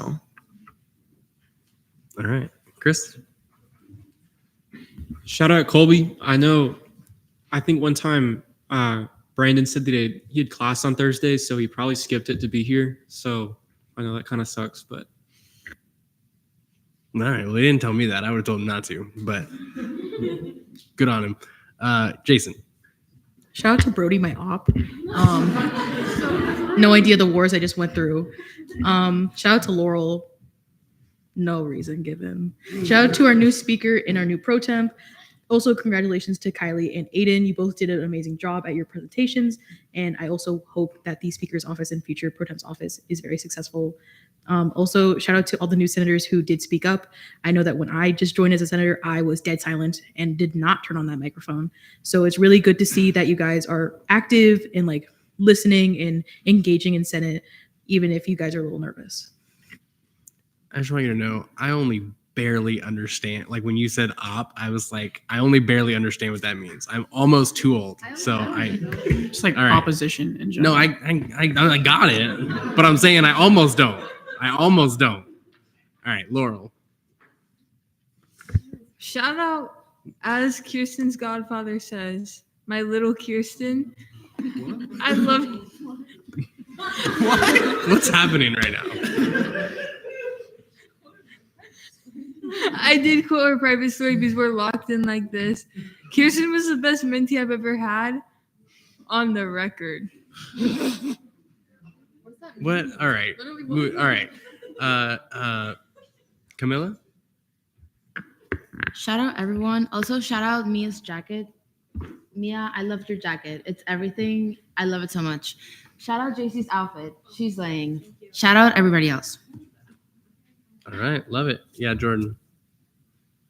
All right. I just want to give my amazing mentor a shout out because he's always given me shout outs, and I like Kirsten, I wanted to return the favor. Like I literally would not be as knowledgeable as I am without him, and he helped me a lot to get here. Thank you.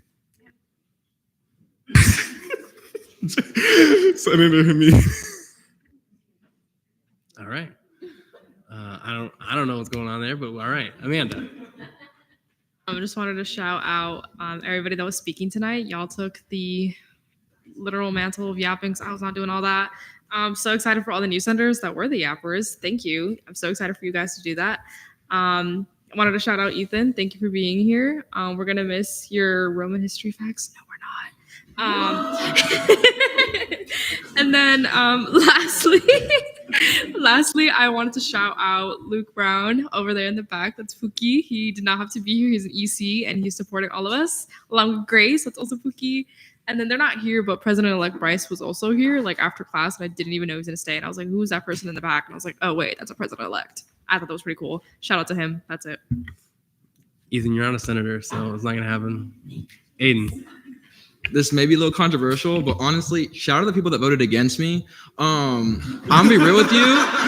Shout out because to the like haters. I'm gonna in like the nicest way possible. Like I like stepped outside and I was like, wait a minute. And then I honestly real like I called my mom and she goes, I'm gonna be real with you. I didn't want you to run for it either. She's like, you're so much better.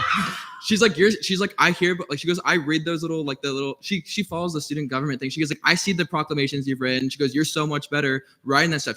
I got the legislative champion award last night. So she's like, you deserve to be on that floor speaking instead of being quiet up there. And I was like, why are you yelling at me for this? Like I was like, but thank y'all because like honestly, like I wanted to give it a try, but also it kind of realigned me to be like, okay, so but just expect like you're gonna see a lot from me with different resolutions, proclamations. 55th knew how I was. I think out of 23, I wrote 20 proclamations. So trust.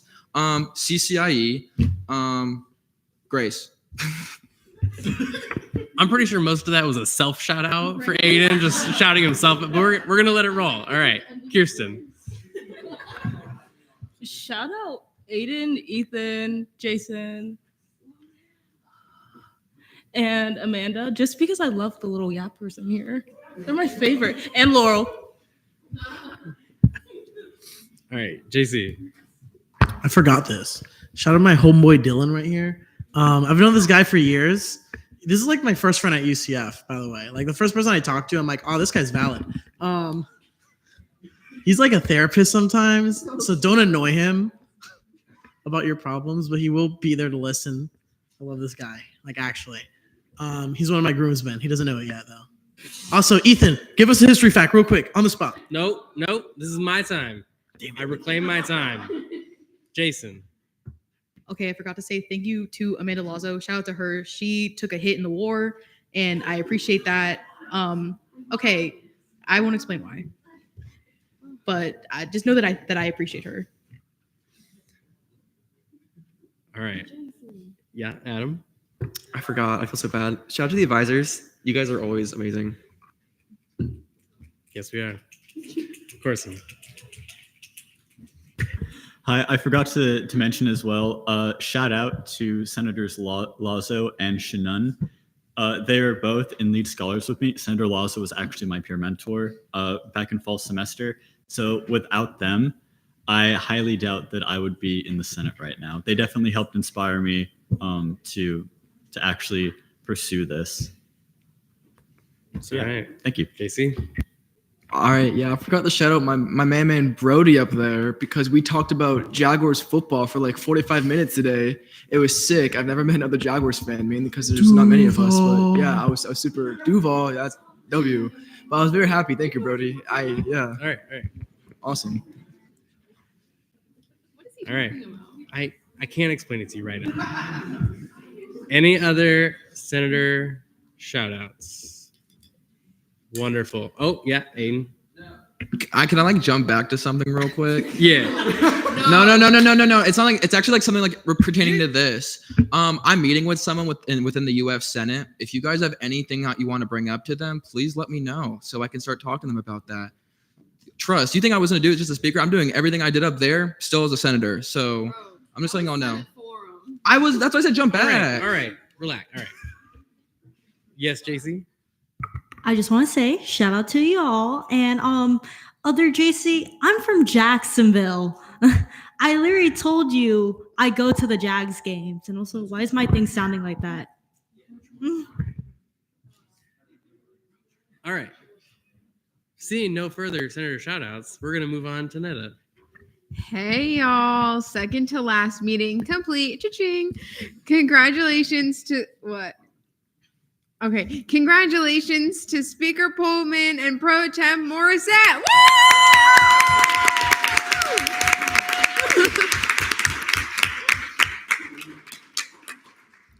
I am not dead to graduate. the graduate assistant until I graduate on May 3rd, which is very soon. If you have any questions or want to meet before then to talk about Senate or not Senate things, I am here. You can email me. I'll put my email in after I make this announcement. I thought it would be cute to do like one last event so that you guys would know like what it would feel like to have a graduate assistant before I leave. And so I thought we could do a potluck next week, Thursday, 6 to 7 p.m. I'll bring the pizza. Unless, do you guys not like pizza? Love pizza, perfect. I'll bring some pizza. And so, yeah, here's a sign-up sheet so we can all bring different things and there can be a variety. It has been such a pleasure working with student government, especially the legislative branch, which is my favorite. Don't tell the other branches. And I have learned so much. And so if you have any questions about like grad school, I'm doing my master's in neuroscience. So like if you're interested in that, or med school, which is what I'm going to be doing starting July, let me know. Even if it's not that related, you can still ask me and I can Google stuff. I'm here to help. And if you haven't heard it today, I'm proud of you.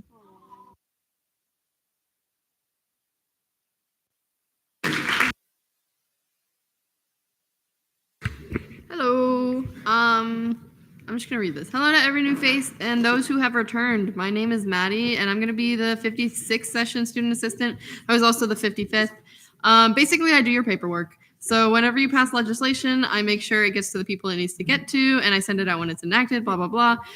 So you'll get a lot of emails from me. I also make the voting record by hand, and I take care of the website. So yeah, I don't know how to code. I just send it to JJ and he does it for me. But if you want anything on the website, you can tell me. And then I want to get as many photos on the website this year. So we're going to try to get your pretty faces up as soon as possible. Less serious stuff about me. I'm a junior. I'm going into my senior year. I'm a health sciences student as well. You were biomed. Anyways, I'm pre-dental, so I love teeth. I'm an intern once a week. I like playing video games. If anyone plays Magic the Gathering, you have to talk to me. And I also love my cat. His name is Shoes, and I post a cat pic at the end of every meeting. I hope we have a lot of fun this year. I hope we all get to know each other better. I hope one of you plays Magic, and I hope to see you all next week. Bye-bye.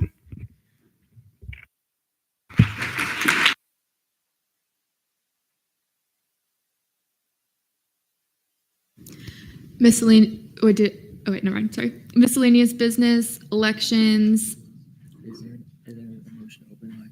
Is there a motion to open elections for the CRT committee? Is there a motion? Can I say all of them at once? Okay.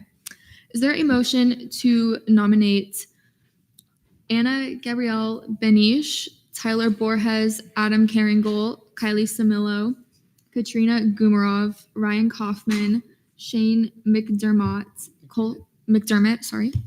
Colton Memory, Michael Shen, and Ella Warderberg to the CRT committee? Is there a motion to close nominations for the CRT committee? Is there a motion to open? Vote? Wait, it has to vote? First, right? Oh, is there a motion to elect all those senators to the CRT committee? Okay. And now I go FAO. Okay. Is there a motion to open nominations for the FAO committee? Is there a motion to nominate Jasmine Attila? I will work on that. Elise Butler, Kiernan Connolly, Ryan Kaufman, Julian Larson, Stephen Levine, JC Lim, Sophie Lagalbo, Colton Memory, tell me if I'm saying anyone's names wrong too, Isha Patel, Samuel Rose, Dav Shannon, Katrina Wanjin, and Mia Yurchetta to the FAO committee. Is there a motion to nominate these senators to the FAO committee? Elect these senators to the FAO committee. Okay. Is there a motion to open nominations for the ENA committee? Is there a motion to nominate JC Almanar, Adam Caringle, Kylie Samillo, Andrew Colazzo, Aiden Zakara, Jameson Jackson, Stephen Levine, and Ariana Lopez to the ENA committee? Is there a motion to elect these senators to the ENA committee? Is there a motion to open nominations to the LJR committee? Is there a motion to nominate Andrew Colazzo, Kirsten Courts, Aiden DeCara, Camila Jimenez Valero, Julian Larson, Ariana Lopez, and Miriam Naguib to the LJR committee. Is there a motion to elect these senators to the LJR committee? Is there a motion to close nominations? Appointments. I hereby appoint Jasmine. I will work on that. Jasmine. Oh, so sorry. Tyler Borges, Elise Butler, Joshua Hendry. Can I do it all at once like this? I'm doing Samuel Rose, Juan Valera, Katrina Wanjan, and Mia Yurchetta to the ORS committee. I hereby appoint Christian Barrios, Jocelyn Candeloro, Christopher Corelli, Kushika Hyun. I will work on that one too. Aaron Fuchs, Corson Green, Katrina Gumarov, Dylan Hall, Jason Hamid, Amanda Lazo, Laurel Richmond, Michael Shen, Juan Valera, and Andrea Vasquez to the GAP committee. I hereby appoint Anna Gabrielle Benish, Kirsten Kortz, Camila Jimenez Valero, Jason Hamid, Zara Hashmi, Joshua Hendry, JC Lim, Shane McDermott, Jordan Metellus, Miriam Naguib, Cameron Renda, Laurel Richmond, Andrea Vasquez, and Ella Weiderberg to the SBA committee. And then we have Danny's dope trip. So if you're a new senator, this is kind of a tradition for the pro tem to have some type of like clothing thing every Senate. Last session it was Damala's drip down, and I kind of just copied the word drip and I did Danny's dope drip. And actually this came from former Senator Temple, so this may change, but I like it for now. But for honorary mention, I will do Camila because she pulled up in sneakers but then changed into heels, and it just completed the outfit for me. For third, I now know why Keila had so much trouble with this, but for third, I think I'm gonna do Lazo because I like the all black fit, and plus you redyed your I forgot what you call those, money pieces. Yes, money pieces. For second, I'm going to do Colazo because the green it definitely gave. And then for first, I have to do Deare because just all black and then the teal as a tie, it gave formal. It gave black tie event. So yes, an applause for all the people in dope drip.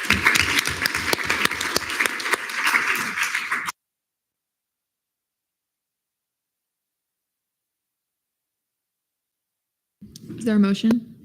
Karen Gold. Motion to adjourn pending final roll call. There's been a motion to adjourn the meeting pending final roll call. Are there any objections? Seeing none. Maddie.